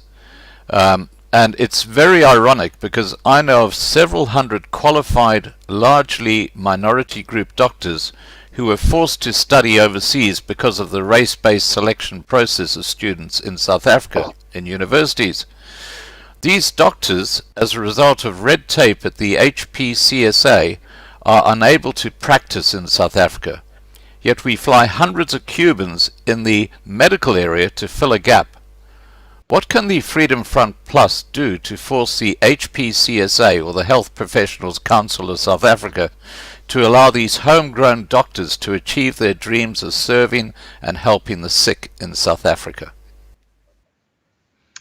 You ask what we can do. We must remember that we don't have a majority in Parliament. Right, but you can And make a I noise. Well, of course we shall. And I always say to people, and that I also don't understand, quite a lot of people, they don't go and participate in elections, because what they are saying is that we've finished with politics. We don't want to do anything with politics. I don't like politics, therefore I'm not voting. But everything that happens in South Africa is because of politics. I always say that politics in South Africa and all over the world, in fact, tells you on which side of the road you will drive. The rule of the road in South Africa is you will keep on the left lane. It's a political decision. They can change it tomorrow to say from the 1st of August at 6 o'clock, you will all start with the new rule of the road and you will start driving on the right lane. Well, I'm surprised they haven't done that when you look at what they're doing. I mean, they're just completely clueless. Well, luckily they don't. Maybe they don't know the difference between left and right. So they think something they are driving left and something driving right. But okay, but besides that, the fact of the matter is what we can do. If you ask us what we can do to stop, firstly, I think we have to spell out the realities. To say, well, you don't have the money for a national health insurance. It's just a shortage of funds. I mean, next week, on Friday, we're going to have an amended budget because of the COVID-19. Right. Where are you going to get the money? That's the first thing. So we must emphasize that, use it in our debates, in the committees and everywhere. And what I realized, what sometimes work with the ANC, is that there are unforeseen consequences. Now, the moment you tell them about unforeseen consequences, then they start thinking again, because those consequences can also affect them. Right. And you're quite right. If you look at the medical profession, besides the fact that, as you said, that people are going to study overseas, even those people or young people who wants to study medical science in South Africa, first problem is that they don't easily get admittance to a university, because the qualification for young people is much higher, for instance, for black people. Yeah. So I know, and I had many such cases where parents phoned me and said, well, you know, my son or my daughter, they had 8 or 9 distinctions in matric, but they are not allowed. They say they do not qualify to study medicine or medical science. Absolutely crazy. Exactly. Now, if you get those who are lucky to are admitted to study, they don't easily get the bursary because they're white. So that's a second hurdle they have to overcome. And now parents are paying, it's costing them hundreds of thousands of rand Yes. to get their children to qualify. And then if they are qualified, then they have to work another year, actually for free, and if they do not comply to that, then they don't get registered. And now they want to come forward with the national health insurance. They actually want to kill the private medical practitioners, to say, well, sorry, you can't have this. The one favorable thing is that the medical schemes, they also know that the figures are of such a nature that it is not viable. They will not be able to survive. It's only rich countries who can afford to have a national health insurance. So those realities we will keep on putting on the table and emphasize that it is not viable. You're going to get poorer services if you continue with that. Right. Now, I'm just going to address people watching. We've got about 900 people watching at the moment. Please, guys, remember to subscribe to be kept informed. And also, I've got a whole bunch of questions here I'm going to be putting to Pieter very shortly from the side chat. Now, there are a couple of things I need to ask you just to finish my discussion with you before we go to the other questions. According to the parliamentary website, you're the portfolio committee, or you're on the portfolio committee for the police. What are your views on how Becky Cele is managing the police department? Yes, you're quite right. In fact, I can say I'm the longest serving person on the Portfolio Committee of Police since 1989. What is interesting is that in the Portfolio Committee itself, because of the serious matter of policing and law and order, party politics did not always play a major role in it. But unfortunately, I must say, now the fact that Becky Cele is the minister, I experience, unfortunately, the bad situation that decisions taken in the Portfolio Committee are not anymore always based on merit and rational thinking, but it's a political thing. And a good example is, for instance, the amnesty for firearms in South Africa. Right. The problem with Becky Cele is, firstly, and there's a nickname for him, and he's the cowboy, because he's the minister who said to the police, shoot to kill, that sort of things. And he said, if it's necessary, you take and you use more force. So he's instigating brutal force from the police. Yeah. From the top. Well, if the minister says that, why will you not make use of it? Because the minister said I can. And we know the situation. So, and we must always remember, Becky Cele, his history is that he was MEC, a member of the Executive Council in KZN in KwaZulu-Natal. And from that, in 2009, he became the National Commissioner. Now, he had no experience as a policeman, but he is now the Commissioner. And I've said it also many times that the problem of policing in South Africa is since 1999, with the appointment of Jackie Selebi, we had people who became commissioners of police in South Africa, and no one of them had any police experience. None of them. Crazy. Absolutely crazy. It's crazy. After Becky Cele, it was Paega.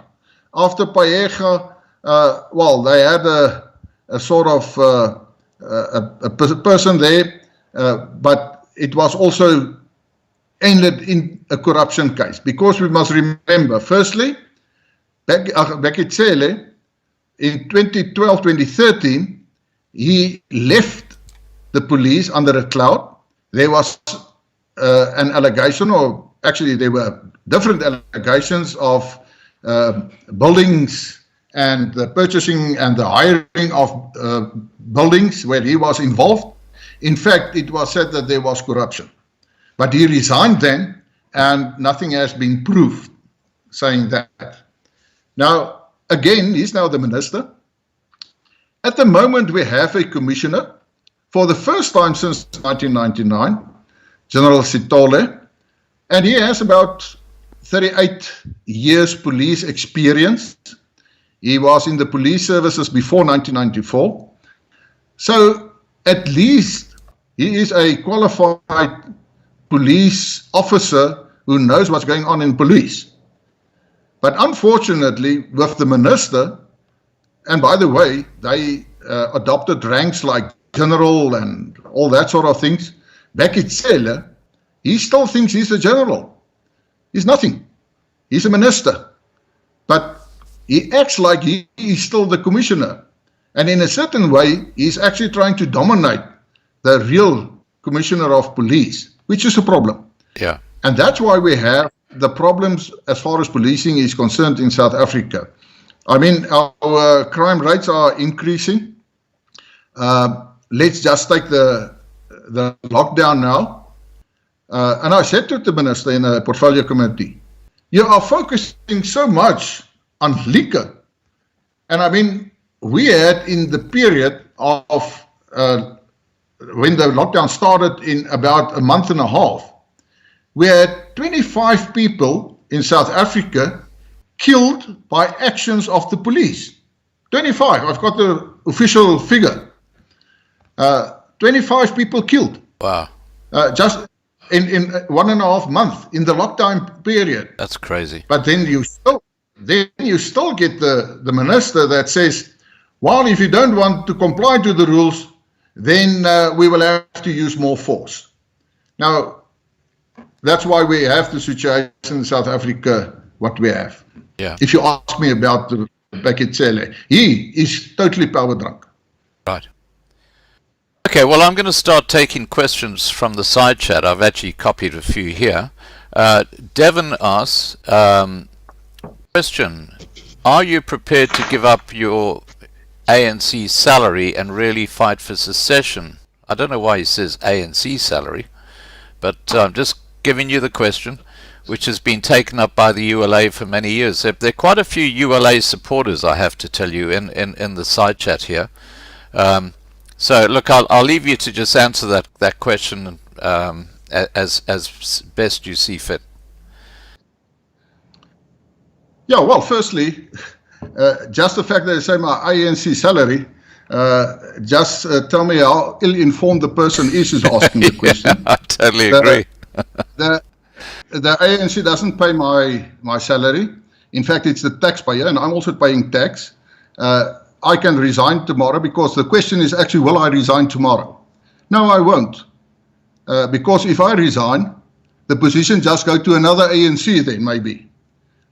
Because that's part of the legislation if you resign before the time and you don't want to fill the position with your own party. So that's the first thing. Secession, I've expressed myself very clearly on the matter of secession. I said that it is not permissible in the first place in South Africa, and I want to say it again. If people go to Parliament, hoist the flag, and say, I give you 30 days to leave this precinct because we are now having secession, it is detrimental to the whole ideology of self-determination. Secession is only a tool to obtain self-determination. But then, what is interesting, what I can say, for instance, if you look at the constitution of Ethiopia, when they had their war of 30 years, where self-determination between Eritrea and Ethiopia, they have in their constitution that you can have secession. But even then, in that same constitution, it says the majority of the people must ask for that. Right. And that's why I say that people, it seems they don't understand that if you want to have external, let me first say that, external self-determination, then you have to have a majority support of it. Now, with great respect, and I said it before when we started this conversation, if there are organizations who think that they can do it, let them do it. I'm not standing in their way. please continue. But I also say, in the Freedom Front Plus, we have our strategy, and please don't come and stand in our way. You can continue. And I know there are people that say that, yes, secession, secession. Well, please do it. If you can, do it. I will give you the honor if you can succeed with that. But if you land up in jail, please don't contact me and ask, can I speak to the minister to get you free? Right. Now, Michelle Mullard has asked, the ANC is deliberately trying to crash the white economy as a ploy to get their hands on the trillions in pensions. Now, there are quite a few questions being raised here about the pensions. What are your views on what the ANC are going to try and do with the pensions? Because it's about the last bit of cash they haven't got their hands on yet. That's correct. She's quite well informed. And those are very, very serious, dangerous red lights, flinkering. Because they see it, that's still the golden egg when it comes to finance. It's one of the richest funds in Africa, what I heard. It's trillions you're talking about. So they see it. Well, we have here a situation of trillions of rand, and we only need some billions. So why can't we use it? And they are busy with prescribed assets even for private pension funds. Everybody is worried about that. The only thing is that, of course, we will fight it. But if you look at the government pension fund specifically, then there is one aspect, and that is that if you look at the government departments, far the majority of civil servants are black people because of affirmative action and all those sort of things. And they themselves, and you must also remember, what is interesting about civil servants is that some of the economists like Davy Rotenhout made the calculations that the average salary is about 34% higher than the average salary in the private sector. So they get huge salaries. And those people are realizing, well, this is my salary, this is my pension where I have to use when I retired one day, and the unions, Ramaphosa and the ANC is trying to convince them to avail some of these monies, but it's not that easy. They are on record where they said they're not going to allow it. Then they are on record to say that we will look at the matter. So it's not going to be that easy. So I think that amongst the members of those pension funds and the trustees, they must keep the trustees accountable, because the trustees are accountable to the members. And the problem is a lot of the members are not really involved. They don't get involved in the matters of their pension fund. And for instance, when there's a general meeting, sometimes, they get the notice, but if you ask them what happened there, they don't even know. So my appeal to members, specifically when it comes to the government employees pension fund, ensure that you get involved, especially when there is a general meeting, and make your voice heard, because it's a dangerous situation. They want to take that money. Make no mistake. Right. Now, Tertia LaRue has asked, what do you think about Uhuru, nag van die lang messe professie, wat jarenlang ook oor ons koppe hang? Malema het al gesê, not Uhuru yet. Why did he say that? And what will organizers do? Okay. When we talk about the night of the long knives, we must go and look at the origin of that. It actually started in 2010. In 2010, we have a group in South Africa, they call themselves the Suidlanders. They went around and they said that there's going to be a night of long knives.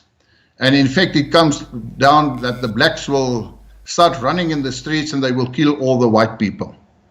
Now, firstly, I want to say, I've heard of so many nights of the long knives up till now that I have a big problem with the thing.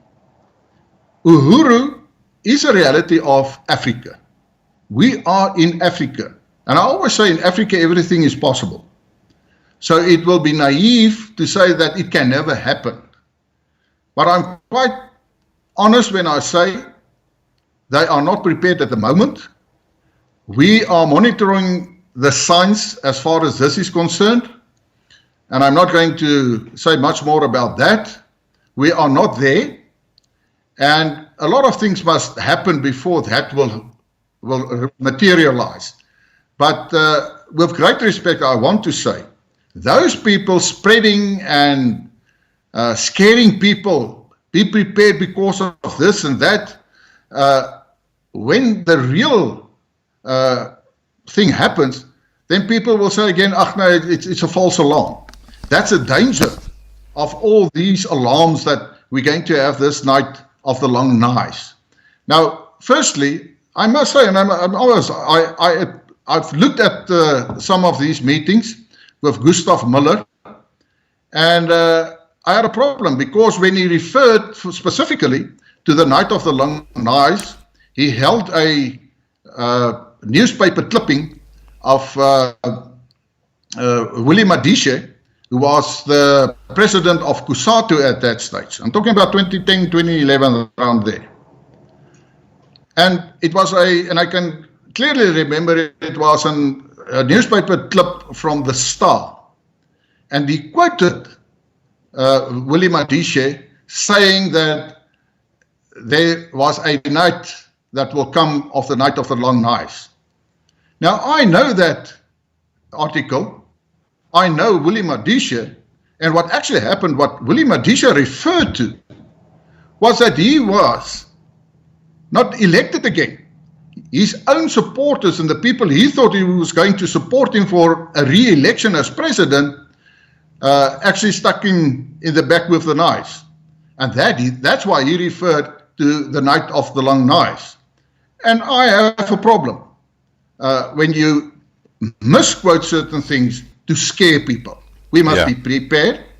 And let me say it quite frankly, the crime situation in South Africa is of such nature that you have always to be prepared and to ensure that you take steps against crime. I mean, if you look at farm murders in South Africa and everything around that, I can almost say some of our farmers are experiencing a night of long knives every week.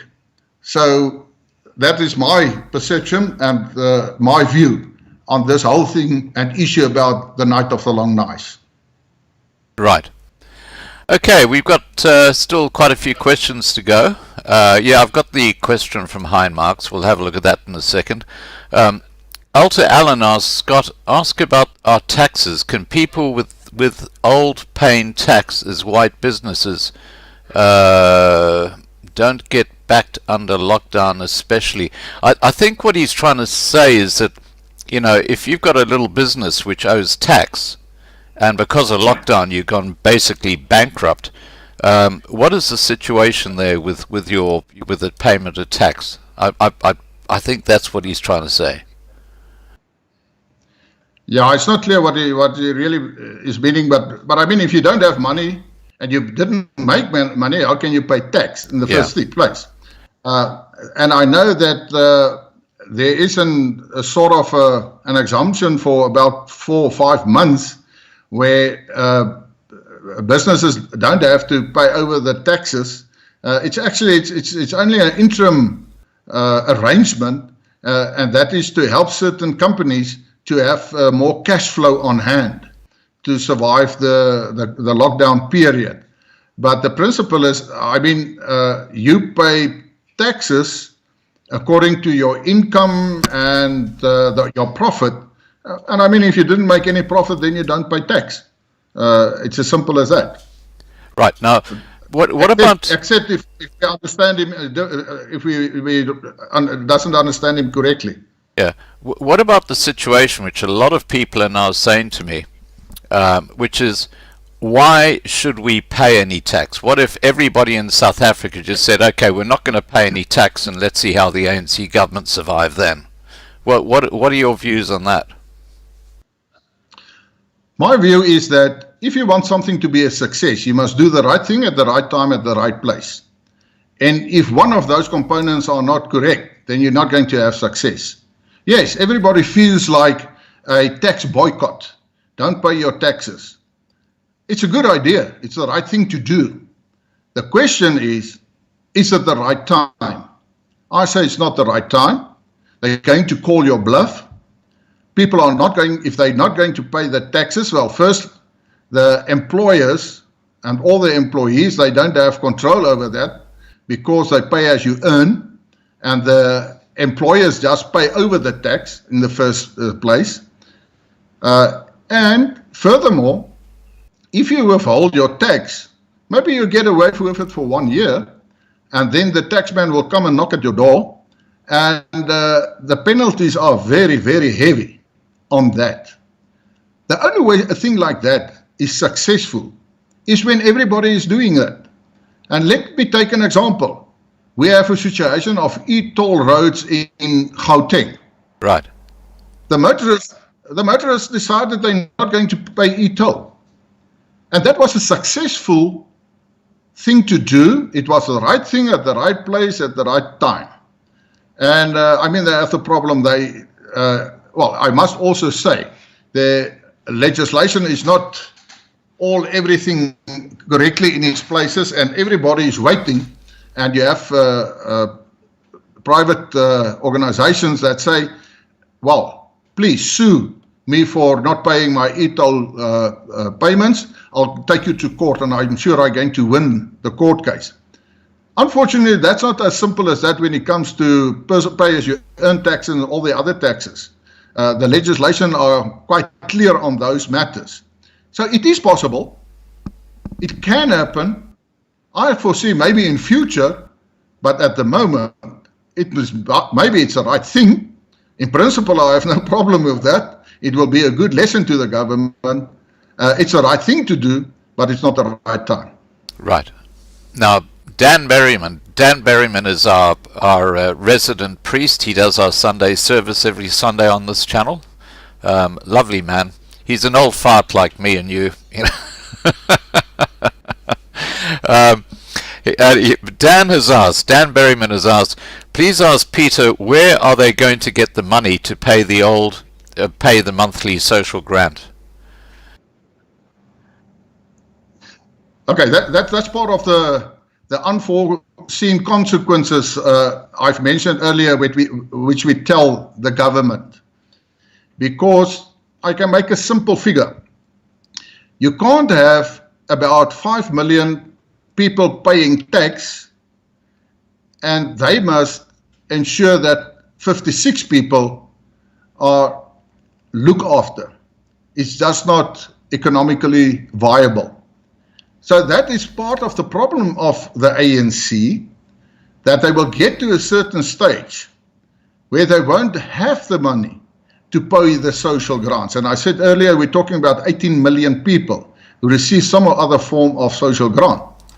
And I said when the government made certain announcements on the COVID-19 relief situation, that they have increased certain social grants, right. For instance, for children to 500 Rand.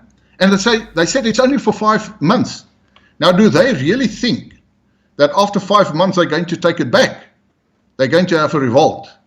So we say that, and that is what the Freedom Front Plus say to the government, that remember one thing, if you kill the economy, you're not going to have any money to pay your social grants. And the day that happens, and I know about the minister who said, at one stage that he or she doesn't want to be a member of cabinet the day they don't have the money to pay the social grants. So that is one of the, can I say, the leverages we as Freedom Front Plus is actually using at the moment to tell the ANC, you don't look at all the unforeseen consequences. But from an economic point of view, I must say to Dan, I quite agree with you. They won't have the money to pay that because the social grants are increasing. The number of people receiving social grants are getting actually more, and they're increasing all the time. Right. Now, here's a question from Hein Marks, and I'm just going to leave this in your court. You don't have to answer it tonight. You can answer it later on. But what he's saying is, it is clear that Pieter Groenewald does not understand secession. I'd like to have an open discussion with him on this channel. Is he prepared to do it? Like a debate, I guess. Well, firstly, if he says that I don't understand secession, what is the use in having a discussion? We differ on the session, so I'm not going to convince him, and he's not going to convince me. And let I be frankly, I said I'm not politically correct. Hein is one of the people that is distributing things and telling how useless we are, swearing at us, and all that sort of things. So there's no use having a discussion on this channel. Okay. Well, I guess there's your answer, Hein. Now, Stefanos, can we legally withhold tax? And there are a couple of questions related to this. I just want to run them all past you. Robert says, pay your taxes into a trust and demand that your legitimate grievances, e.g. affirmative action, BEE, triple BEE, rampant criminality, is addressed. And Ronnie Snyder's along the same line says, can the taxpayers withhold paying tax due to the ANC corruption and sinking the economy due to their incompetence? Well, firstly, there are certain circumstances and situations where we specifically tried that on local government level, where people didn't pay their monthly services, they paid it in a trust. There were a couple of court cases around that, because at one stage the local government legislation determined that you have to pay certain services. Let's take, for instance, property tax, but it stated annually. So what people then did is that they didn't pay on a monthly basis. They paid their money in a trust, and annually then they've paid the money to the local government authorities. Now what they did is they've changed the legislation, and it determines that you have to pay monthly. So if you don't pay monthly, they just switch off the electricity. And what happened then in reality, you get people, and you got people that said, well, I'm not going to pay. They don't pay until they switch off the electricity. And then the children and the wife and everybody start complaining, and then you don't pay the money. It's as simple as that. So yeah. I think I give you the message. The other problem is with a trust. It's a huge administration. And we experienced some, well, it was not a Freedom Front Plus controlled trust. It's some other organizations. And part of that is, you must have a good administration for that, but you can think for yourself, if 10,000 people are paying their monthly bills, you have to keep quite clear detail of each and every one, the amount they pay every month. In fact, you have a little small administration department like you have in a local government to ensure that the correct amount then in the end is paid over to the local government. So we have some practical problems with that. And as I said, they've changed it. So the same with your taxes. I mean, at the moment you have pay as you earn. If you're an employee, your employer subtracts it from your salary. It's legislation. So you don't even have control over that. When you receive your monthly payment from your employer, you already subtracted the tax money. If you are in a situation, let's for instance take businesses. If you can do it, you can do it, but in the end you will have to pay it. And I know the taxes are paid on an annual basis. You will take it away from them, and they cannot earn interest on that. That's also true, because that was the whole idea on the local government level, that if you put it in a trust, then the local government, the authorities, don't have a cash flow, and then they're running into trouble. And that's why they went and they've changed the legislation, because they knew that they're going to have that, or well, they experience the cash flow problem, but that's the way they've solved it. So unfortunately, to answer the question, we've tried it, or people tried it. There may be circumstances where you can have a trust, where you have to pay annually. It's a lot of administration. So if you can establish that, it's fine, you can do it. But I want to say, I think in 95% cases, legislation determines that you pay it, and it will be a very small amount. You're not going to really disturb the government with that approach. Right. Now, I just want to address the side chat and people watching at the moment for a moment. Marlena, what is our bid on the painting? Because we'll be shutting down the auction shortly. It's now nearly 10:30 p.m. in South Africa, so we've been going for 2.5 hours. As I said to you, Pieter, these discussions can sometimes go for up to 3 hours. But it's been a very, very informative session. I can say, Scott, my normal sleep bedtime is between 2 and 3, so I'm so strong. I'm getting stronger now. You're still good. That's great. Now, no excuses written. Does Dr. Pieter Groenewald recommend young people leave South Africa if they can? That's a difficult one. I said I'm going to answer honestly. It's a difficult one. Let me say this. I always say to people, and I said it when we started, that if you are leaving South Africa for the correct reasons, I have no problem. For instance, but if you do it for the wrong reasons, then you must think again. And let me give an example. I had a person who approached me a couple of years ago already, when they started to phasing out Afrikaans as mother tongue language at schools, certain schools. And he said to me, Pieter, you will understand the fact that my children cannot have their mother tongue education. I am immigrating to Canada. And I said, well, I think it's the wrong reason, because in Canada, the mother tongue language is not going to be used there. They're going to have to use English. Right. So you're doing it for the wrong reason. But then I also had a person, he was a businessman, and he said to me, Pieter, the 5th time when I opened my factory and I looked down the barrel of a gun, that same morning, the 5th time, I've closed the gates. I've said to the people, I'm closing. It was about 200 workers, and he left South Africa. That was a good, justified reason. Right. If I come to our young people, there are opportunities in South Africa. It's true. But I also say that, and I want to use the example of we're a global village. I mean, because of technology and everything, our young people, and it's sad, I must be quite honest, it's sad that people have to leave South Africa. I can say to the people, my own daughter at the moment, she's teaching in Dubai. That's where she's in Emirates. She's a qualified teacher, but she couldn't get a job in South Africa. And I can't understand, because they actually have a shortage of teachers.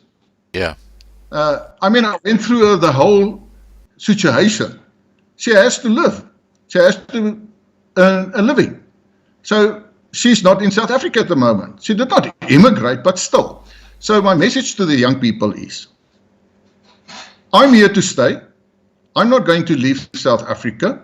I will keep on fighting. And I must say that I'm surprised sometimes when young people, when they stop me at public places and say, thank you for what you're doing. And they say in Afrikaans, oom, ons sal by jou staan en ons sal beklei. We will stand with you, and even if we have to fight, we will do that. So what I say is, yes, if you do it for the right reasons, I cannot blame you. I mean, if you have the qualifications, but you can't get a job, what else can you do? Today, the world is open for you. So that is my answer to that. I try to say to the young people. If you can state, please, yes, it may be not as satisfactory as you wish to, but let's have some endurance on this and let's see if we can fix it. Because in the end, and I come back, I do believe that in the end we're going to have self-determination. I'm in record in public, where I'm at the stage where I said to the government, well, you have a problem with the white people of South Africa. Give us a 10th province. Now, I use the example of the United States of America. They have 50 states. If you're, for instance, in Texas, they still have the death penalty. But if you're in the state of New York, they don't believe it now. So what I say is that there are different models and there are different approaches when it comes to self-determination. But there must be no doubt. The only way we as Afrikaners and other minority groups, and the brown people in South Africa also feels very strongly towards that, the only way to really survive is to have self-determination with the different forms on different levels. And remember what I said, I predict that in 2024, there is a good chance that the ANC will not have a 50% or a majority, 50%, more than 50%. I hope that the Freedom Front Plus will get 1 million votes, that we are a strong component in an opposition coalition to form a new government. And the first thing, if that happens, and I'm still there, I will say to them, one of the preconditions will that we have a department for self-determination for minority groups, because then you can also use taxpayers' money where people pay taxes, which you can use to enhance self-determination. So that's the way the Freedom Front Plus will do it. But again, to the young people, I'm extending my hand. If we can take hands, let's stand together and let's fight this whole situation in South Africa. But if you go, I will not blame you. Great. Okay. Now, Simon Davies has asked, Scott, please ask Pieter what supporters of his party here in the UK can possibly do to help your cause.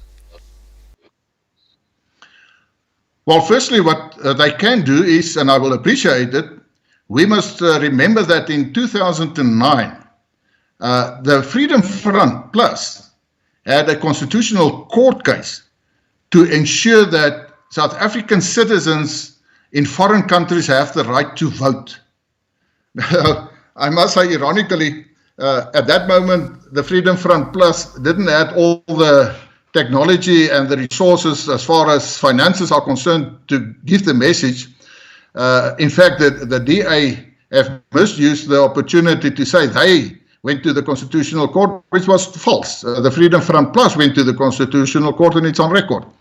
So the first thing is my appeal to those people, for specific in the UK, is if we have an election, please vote for the Freedom Front Plus. Those votes are counted, and it will make us stronger in Parliament.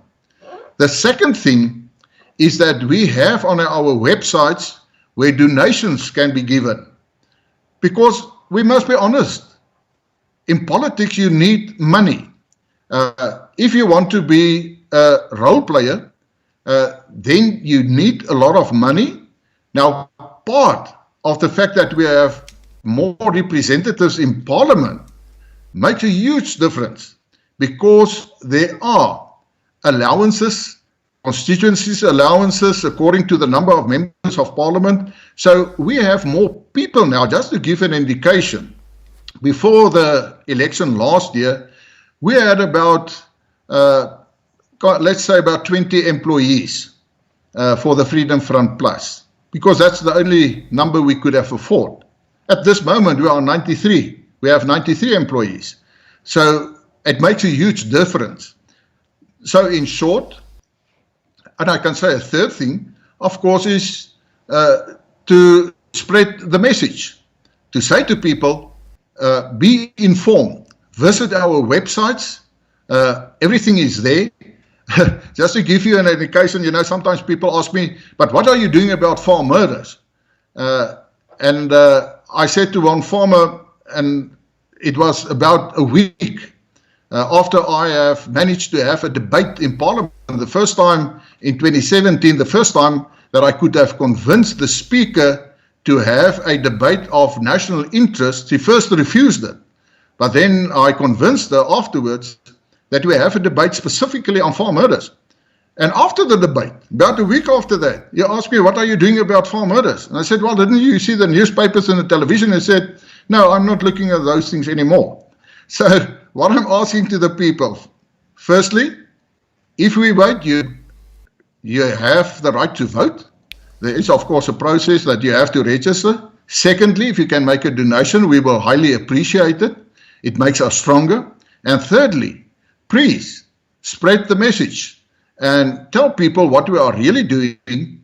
And listening to this program, I think people are getting more informed of what is really happening in South Africa, because I know your overseas channels don't really give attention to what is happening in South Africa. Yeah, once in a while, I saw some programs and that sort of on EWC, but if you do those three things, and we are even willing that if you get enough people, that we can establish a branch of the Freedom Front Plus. At one stage, we had a branch in London specifically. So if you can assist with that, we will highly appreciate that. And can he just contact your party through the website to do that? Fine. Thank you. Appreciate it. That's the way to do it, Paul. Okay, now Bruce Basters has asked, please ask Doctor why him and all white politicians didn't negotiate with the ANC for a white homeland before they handed South Africa to the ANC in 1994.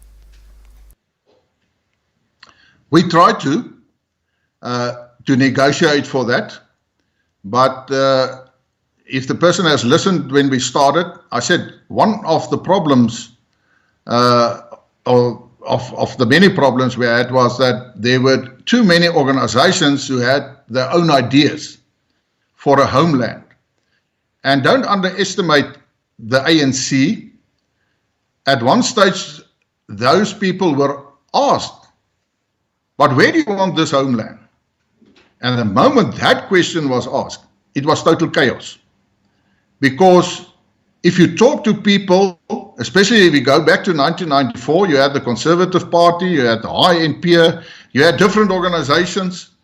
If you ask them, where do you want the homeland, the reality, they instruct them, and everybody wanted to have the homeland as long as their property is within that homeland.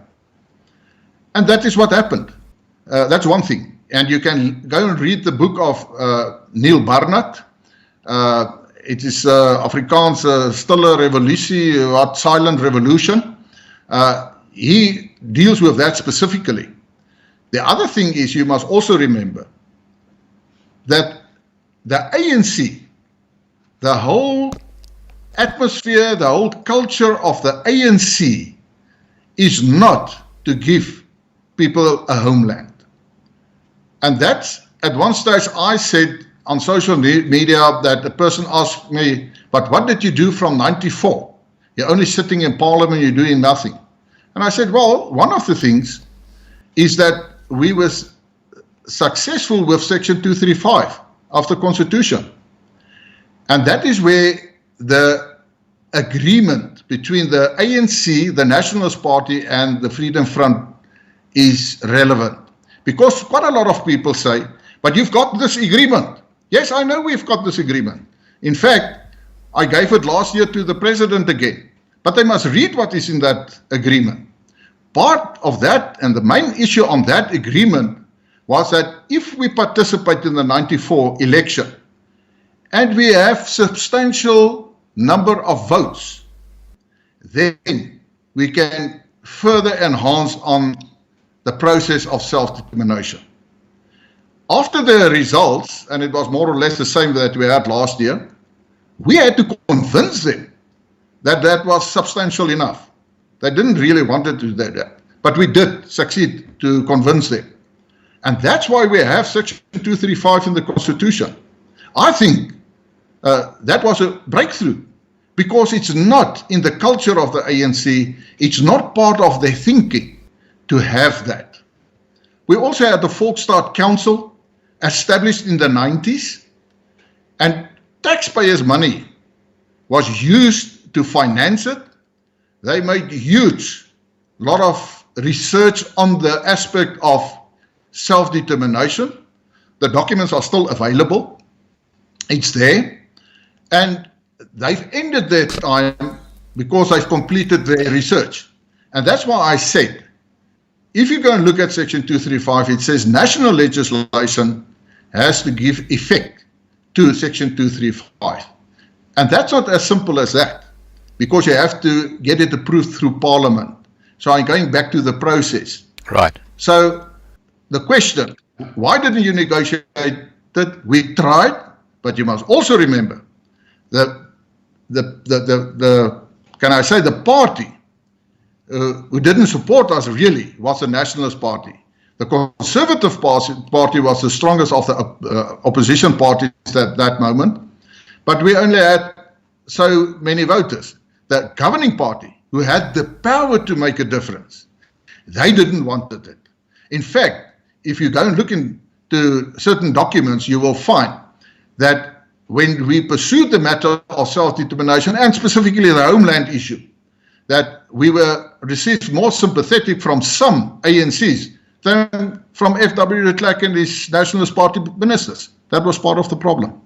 I've got to ask you, what did you think of, or what do you think of F.W. de Klerk? Do you think he was a traitor?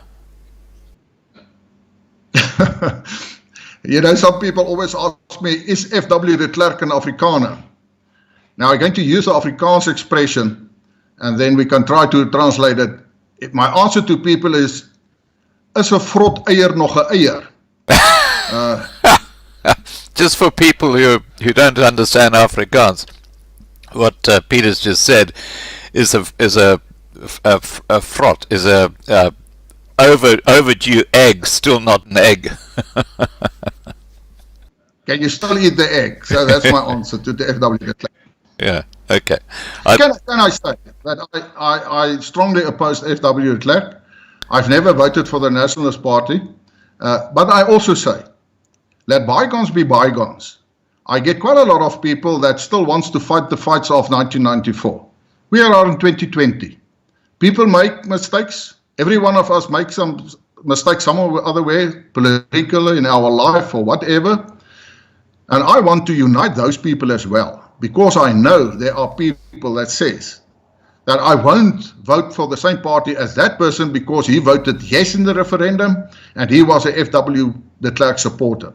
I say it's wrong. We must take hands now, because it's 2020. We need each other. And if people made a mistake, so be it.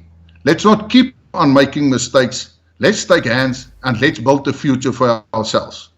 I have to tell you that I get a lot of emails from people suggesting that de Klerk actually sold the country out. In other words, he was given a huge backhander worth millions of dollars in exchange for doing what he did. Now, this is totally unsubstantiated, but a lot of people seem to be of that theory. Do you have any light on that to shed? I know about the allegations made, but again, as you said, Scott, we don't have the proof. Yeah. The only proof is that he was a co-receiver of the Nobel Prize with Nelson Mandela. And, well, he got a couple of million of that. But I always say to people, yes, there are many theories going around. And unfortunately, I can only work with facts. If I have the facts, if I have proof of it, then I can do something about it. So I don't have proof of it, so it's theories. Right. Now, Renell Griffiths has asked, what do you think of Black First, Land First movement? Well, I think I know what you think of it, but anyway, over to you. What I think about them, I can say to you that it's worse than a frot eier. No, he's not even a frot eier. He's not even an eier. No, to say what I think about him, firstly, the Freedom Front, and I was the chair of our Federal Legal Council. When they wanted to register as a party, we objected to that. We were in court, and in fact, we won our case in the end. They were deregistered. Sorry, they were deregistered. At the moment, they are not a registered party. They have to go through the whole issue again. Well, firstly, I want to say he's a racist. We all know that. Secondly, that he must receive some other funding. Previously, we referred some other overseas people funding NGOs and everything in South Africa. I can't prove it, but my logic tells me that he must get some other finance. Yeah. Well, they couldn't. They got about 20,000 votes in the last election because we started our court case, but you know the legal process, it takes time. They participated in the election. They didn't get a seat in parliament. They got about 20,000 votes. So I think, well, besides the fact that they are extremely radical, my experience is that he's in competition with Julius Malema when it comes to extremism. And we must remember he was a member of the EFF, but he was so useless that the EFF even didn't want him. So that is my answer. Yeah, look, I think Andile Nixitama is an absolute idiot. And I just while we're talking about that, I've got to raise this question about the South African Human Rights Commission. Now, Solidarity came out with a research paper just last week where they compared the rulings of the SAHRC against people from the white community and then to the black community. And I don't know if you've seen that document, but it's quite extraordinary. You can just see how they're treated so differently. If you've seen that document, what are your thoughts about what was in it? Well, firstly, there's no doubt about their racial and racist approach. I can give my own experiences. For instance, I've personally laid charges against, for instance, Jacob Zuma, when he addressed a rally of the ANC, referring to white people stealing the land and all that sort of things, which is instigating violence against the whites. Yeah. They just don't react to that. And I mean, a good example is there are many, some of those examples are in that report, and it's true, because you will get a situation where it is an alleged act of racism from a white towards a black. And let's take the good example of Ibn Etzebeth. Ibn Etzebeth was accused of racism. And and I mean, nobody had laid a charge at the Human Rights Commission. The Human Rights Commission on its own decided to open a case. And then their legal advisors said, well, they must be made an example of Ibn Etzebeth. We responded very strongly as far as that is concerned, also in Parliament. And we said, well, the legal advisor should be removed because he already made a decision. He didn't even have the facts. Yeah, that's right. Now we know at the end there's still nothing happened. So just to give an indication to our people how racist the approach of the Human Rights Commission really is, and I am quite aware of the fact that they are a Chapter 9 institution in the Constitution of South Africa, but I make that accusation towards them because we have proof of them. When it's white on black racism, then, for instance, they don't wait for someone to lay a charge, they act by themselves. Right. A good example is now, in the Western Cape, we had a situation where one of the commissioners, Gaum, he complained that some schools opened, but some other schools who didn't comply to the regulations, they couldn't open, so they wanted to close all the schools in the Western Cape.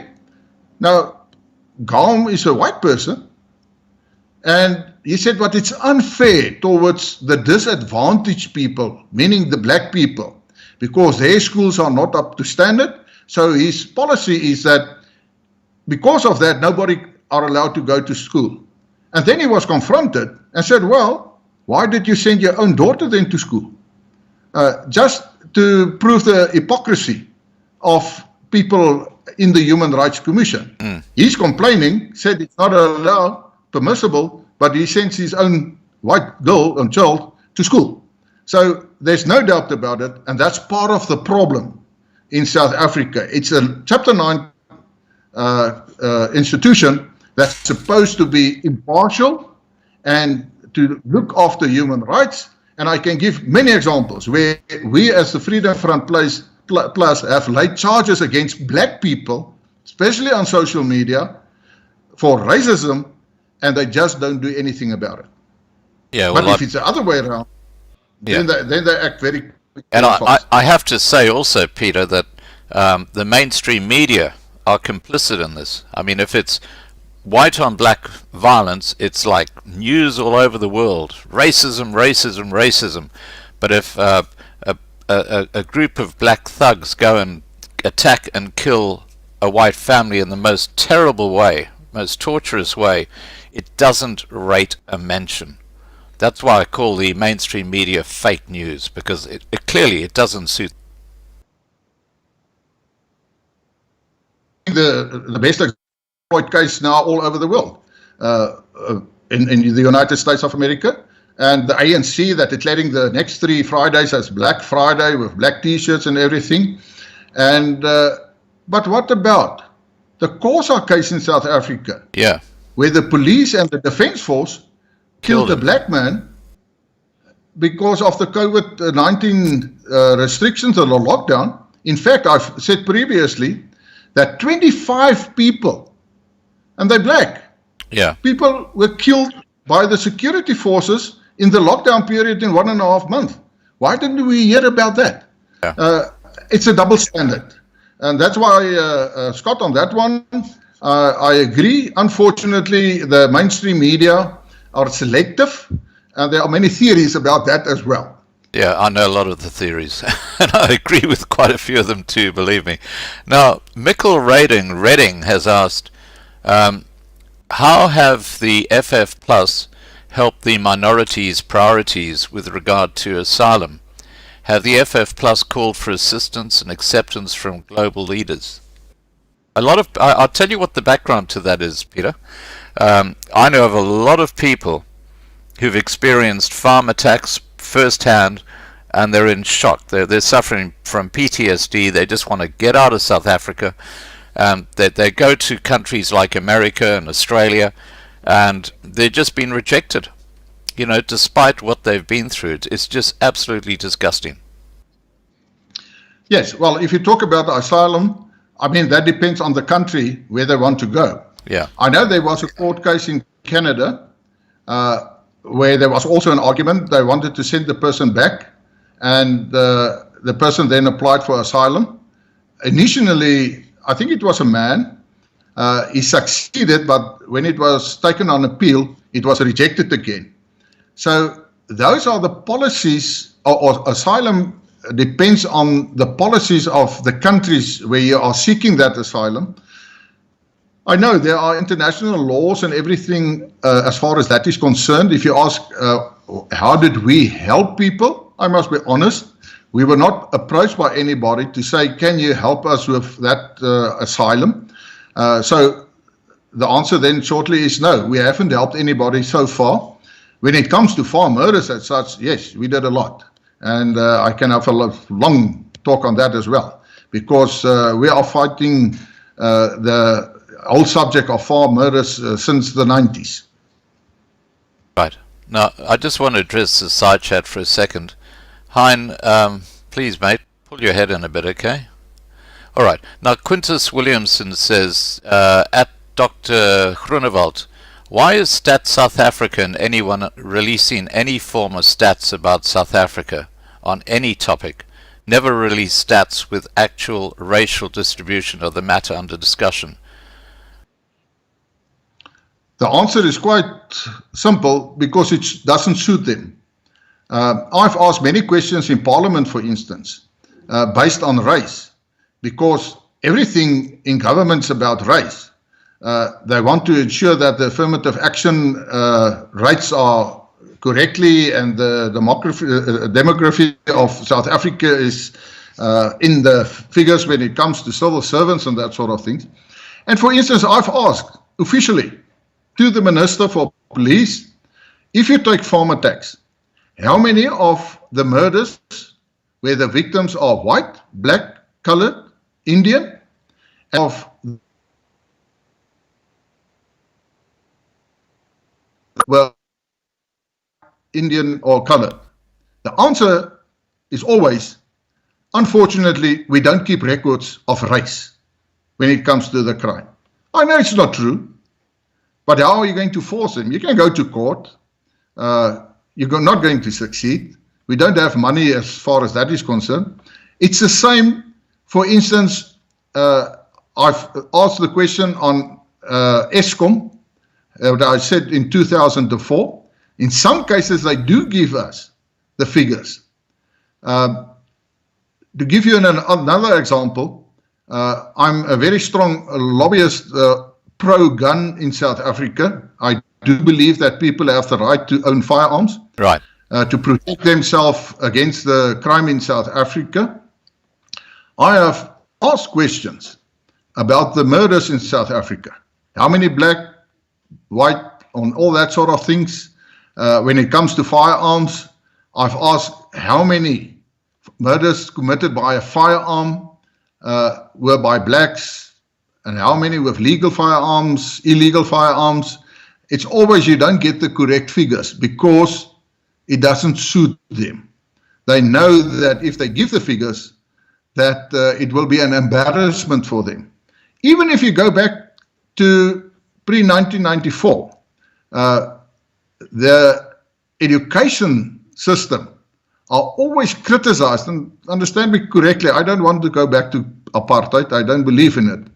The fact of the matter is that there were better education before 94 for many blacks than they have at the moment. Maybe there are more blacks that can go to school, but if you see what is happening in our schools, and I'm talking about the government schools, it's a disaster, it's chaos. In fact, it's more detrimental to the people because they get a matric certificate in some cases, but if they have to enter the economy, then they are not just qualified to do that. Right. Now, we've got two more questions to go, and then I've got a final question I want to ask you, and it's to do with the actual goals and policies of FF+. Okay, now David Hansen has asked, please ask Dr. Groenewald, why is everything being done politically and not according to Bible law? And also, what does he know about the peoples controlling the ANC? I think he's talking about someone in the background pulling the strings for the ANC. Well, firstly, talking about the Bible, our first founding principle of the Freedom Front Plus is in our Constitution, and we say that we believe in Jesus Christ and that he is the Savior of nations, and therefore it's also in our Constitution that all our meetings we start with reading it from the Bible, and also pray before we start our meetings. It's in our Constitution, and we do it in practice. Furthermore, we must remember we're a political party, and I always say that we're not a church, but our task when it comes to the Bible and biblical principles, if there is legislation in Parliament that contravenes those principles, then we vote against it, and the records are there. And that's what the role we play when it comes to the Bible and politics. The other one that you asked, what was the second part? I've deleted the question. I deleted it. Sorry. I think it was. I think that was basically the question. Was just. There was a second part, wasn't there? My gosh, I've forgotten. Yes. Well, let's move on to another question then. My apologies for that one. My apologies too. I shouldn't have deleted it so quickly. Tim Rowlands has asked, Dr. Groenewald, do you think that the previous national votes were free and fair, and do you think the 2024 vote will be free and fair? Well, firstly, we must define what we mean by free and fair. There are international definitions on that definition. It complies to that. But if you're asking me, do I really believe that everything is 100% correctly? I say no, it is not. We have many examples, and we had complained quite a lot in each and every election. For instance, that when we get the result from a specific voting station, they say that the Freedom Front Plus received no votes. And then we know for a fact that even the chair of our branch, he and his family voted at that specific voting station. And in some instances, then they've changed it. Now, so what I say, we don't believe it's 100% correctly. Unfortunately, the definition is they look at the overall sort of result. And they say, for instance, will 1,000 votes that hasn't been counted make any difference in the final results as far as seats are concerned in Parliament? And then they say, well, you know, yeah, you've got 1,000 votes here. It won't make any difference. You will still have, say, 20 or 30 members in Parliament. So they ignore that. But I have a big problem with that. And I can also say that I'm getting more worried about the Electoral Commission in South Africa. There are more and more problems occurring. For instance, if you look at our by-elections, specifically when we're talking about local government elections, we had earlier this year, we had one, and there were much too many mistakes. And it's not acceptable. So I share the worries about the really independence of the Electoral Commission in South Africa. Right. Now, just addressing the side chat again, Marlena tells me that M has won the painting. Congratulations, M. I think the amount raised was 2,000 Rand, which will go to the charity BOERE Droogtehulp. I think you sent me an email, so I think Marlena's given you the banking account details for BOERE Droogtehulp, so that should all be cool. Congratulations. It's a great painting, and thank you so much for supporting the cause. Okay, now, final question, then one from me. Ron Stone asks, why don't we use civil society more like OUTA do to do a pushback on the ANC? Sorry, what is the OUT?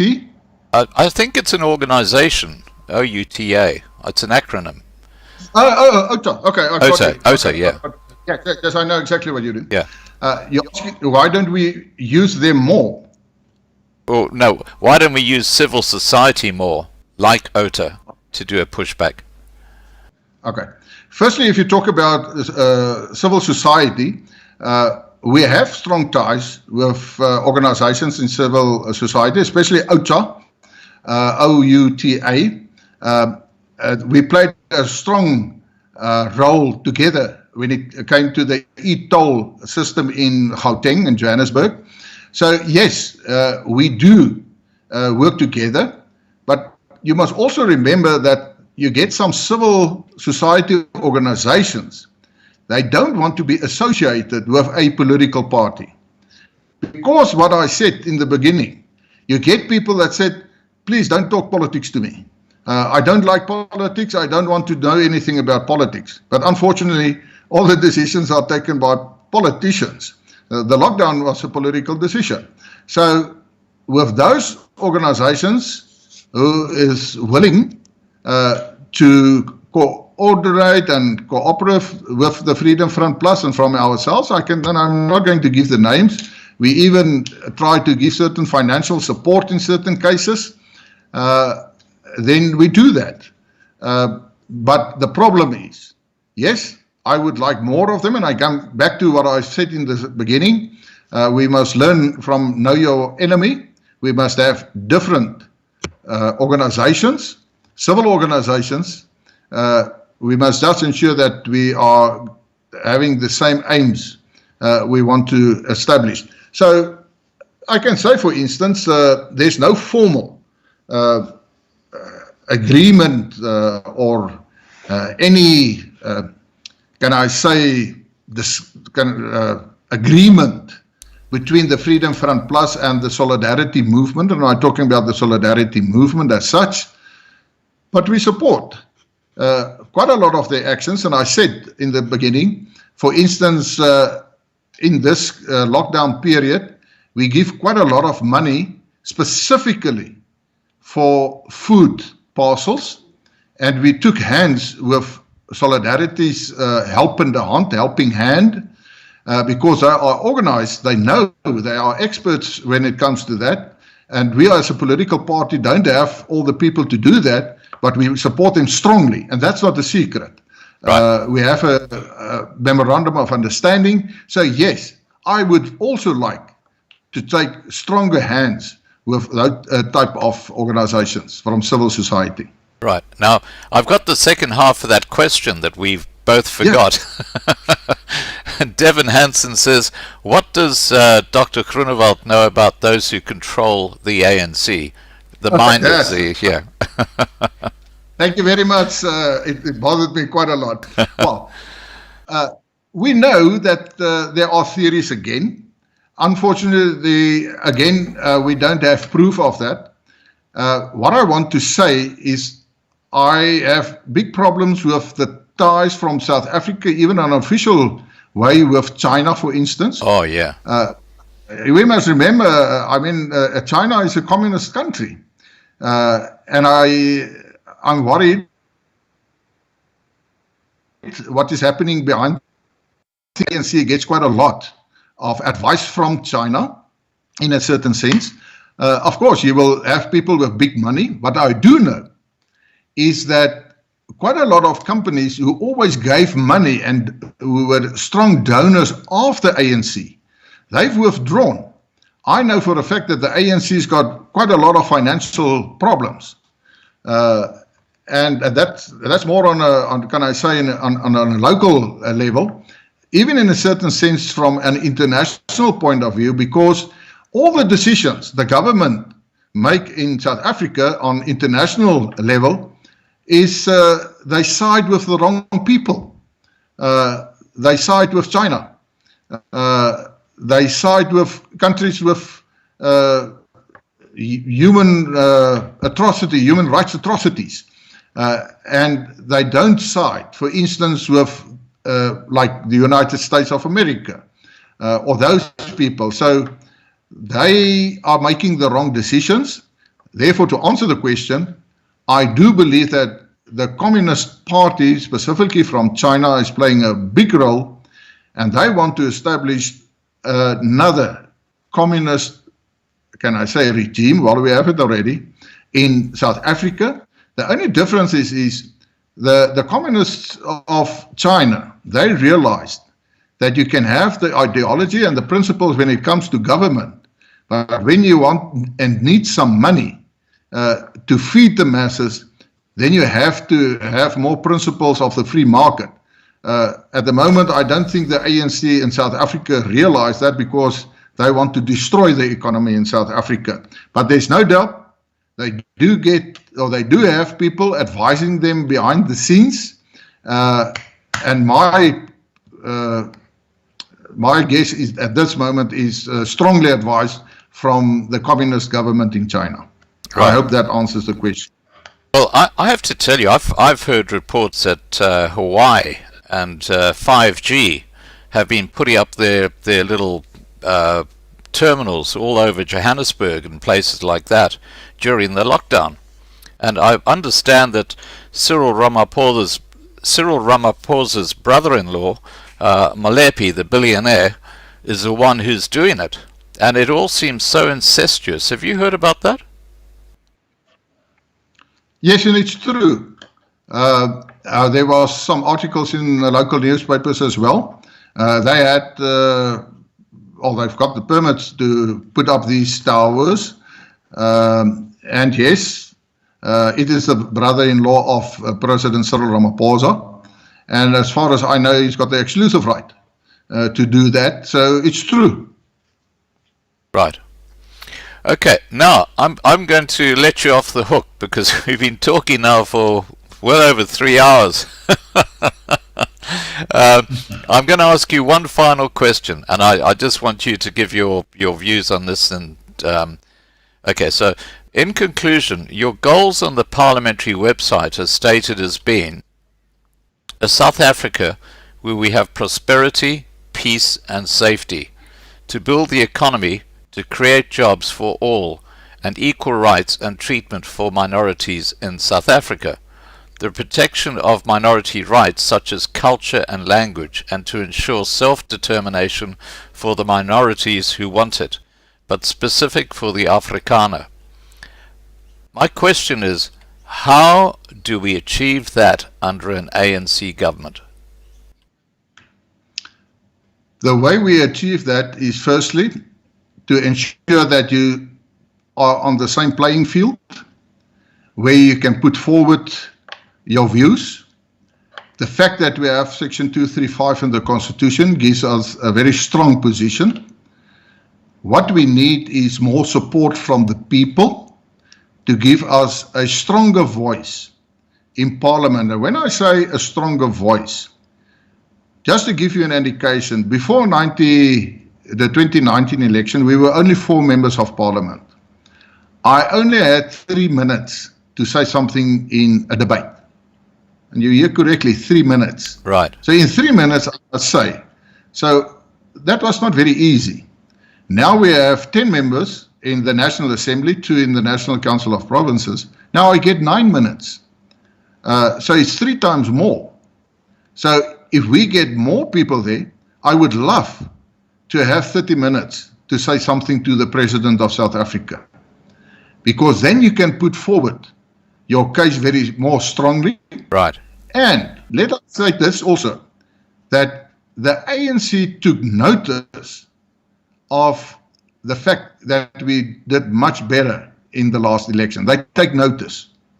They want to talk to us. Behind the scenes, there are some people coming to us and said, let's hear what do you mean by self-determination? I put it openly now. I'm not going to give names. So it is unfortunately a process. And to achieve those goals, you have to be on the playing field. And we must ensure that we get more people convinced that the solution is self-determination. And mentioned prosperity and all that sort of things. We took hands with the brown people. We have a brown person who is in the provincial legislature in the Western Cape, Pieter. He was a former premier of the Western Cape. They're taking hands with us.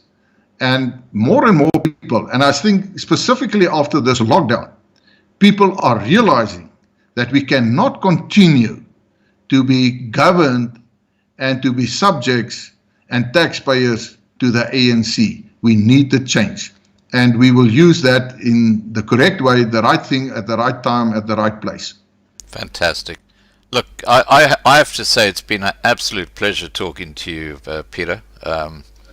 Look, everybody just says, you know, this man is so on the money. He's such a smart man. And, you know, this is my subscribers who generally just think the Freedom Front Plus are fantastic. So you've got a home here, I guess you could say.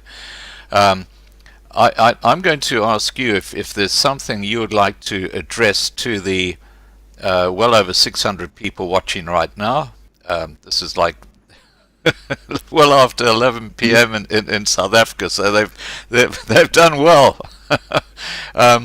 Just any message you'd like to give, go ahead, please. Yeah, Scott, firstly, from my side, I want to thank you for the opportunity. I really appreciate it, and all the people who did listen in and looking and everything, I really appreciate it, and I avail myself. If we can do it in future again, I'm willing to do that.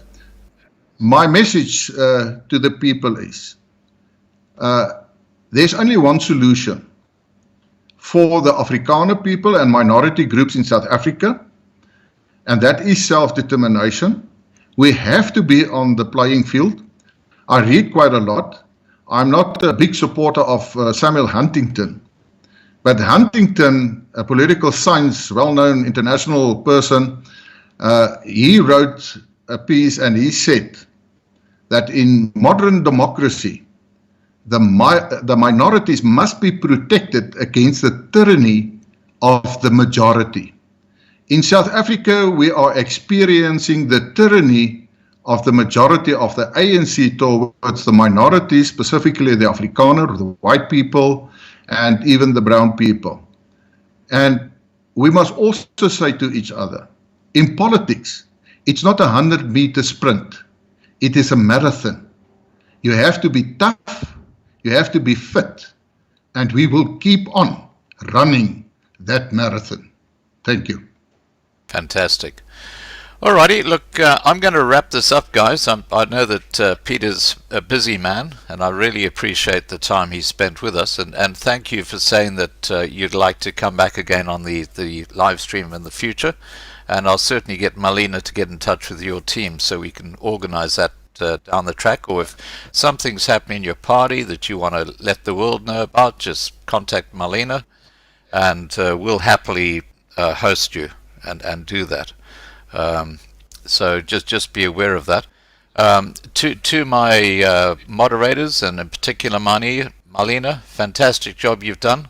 To those who've watching right now and those who might watch later, thank you so much for being part of the discussion. As always, please be safe, and I'm going to sign out now and say see you soon again on another live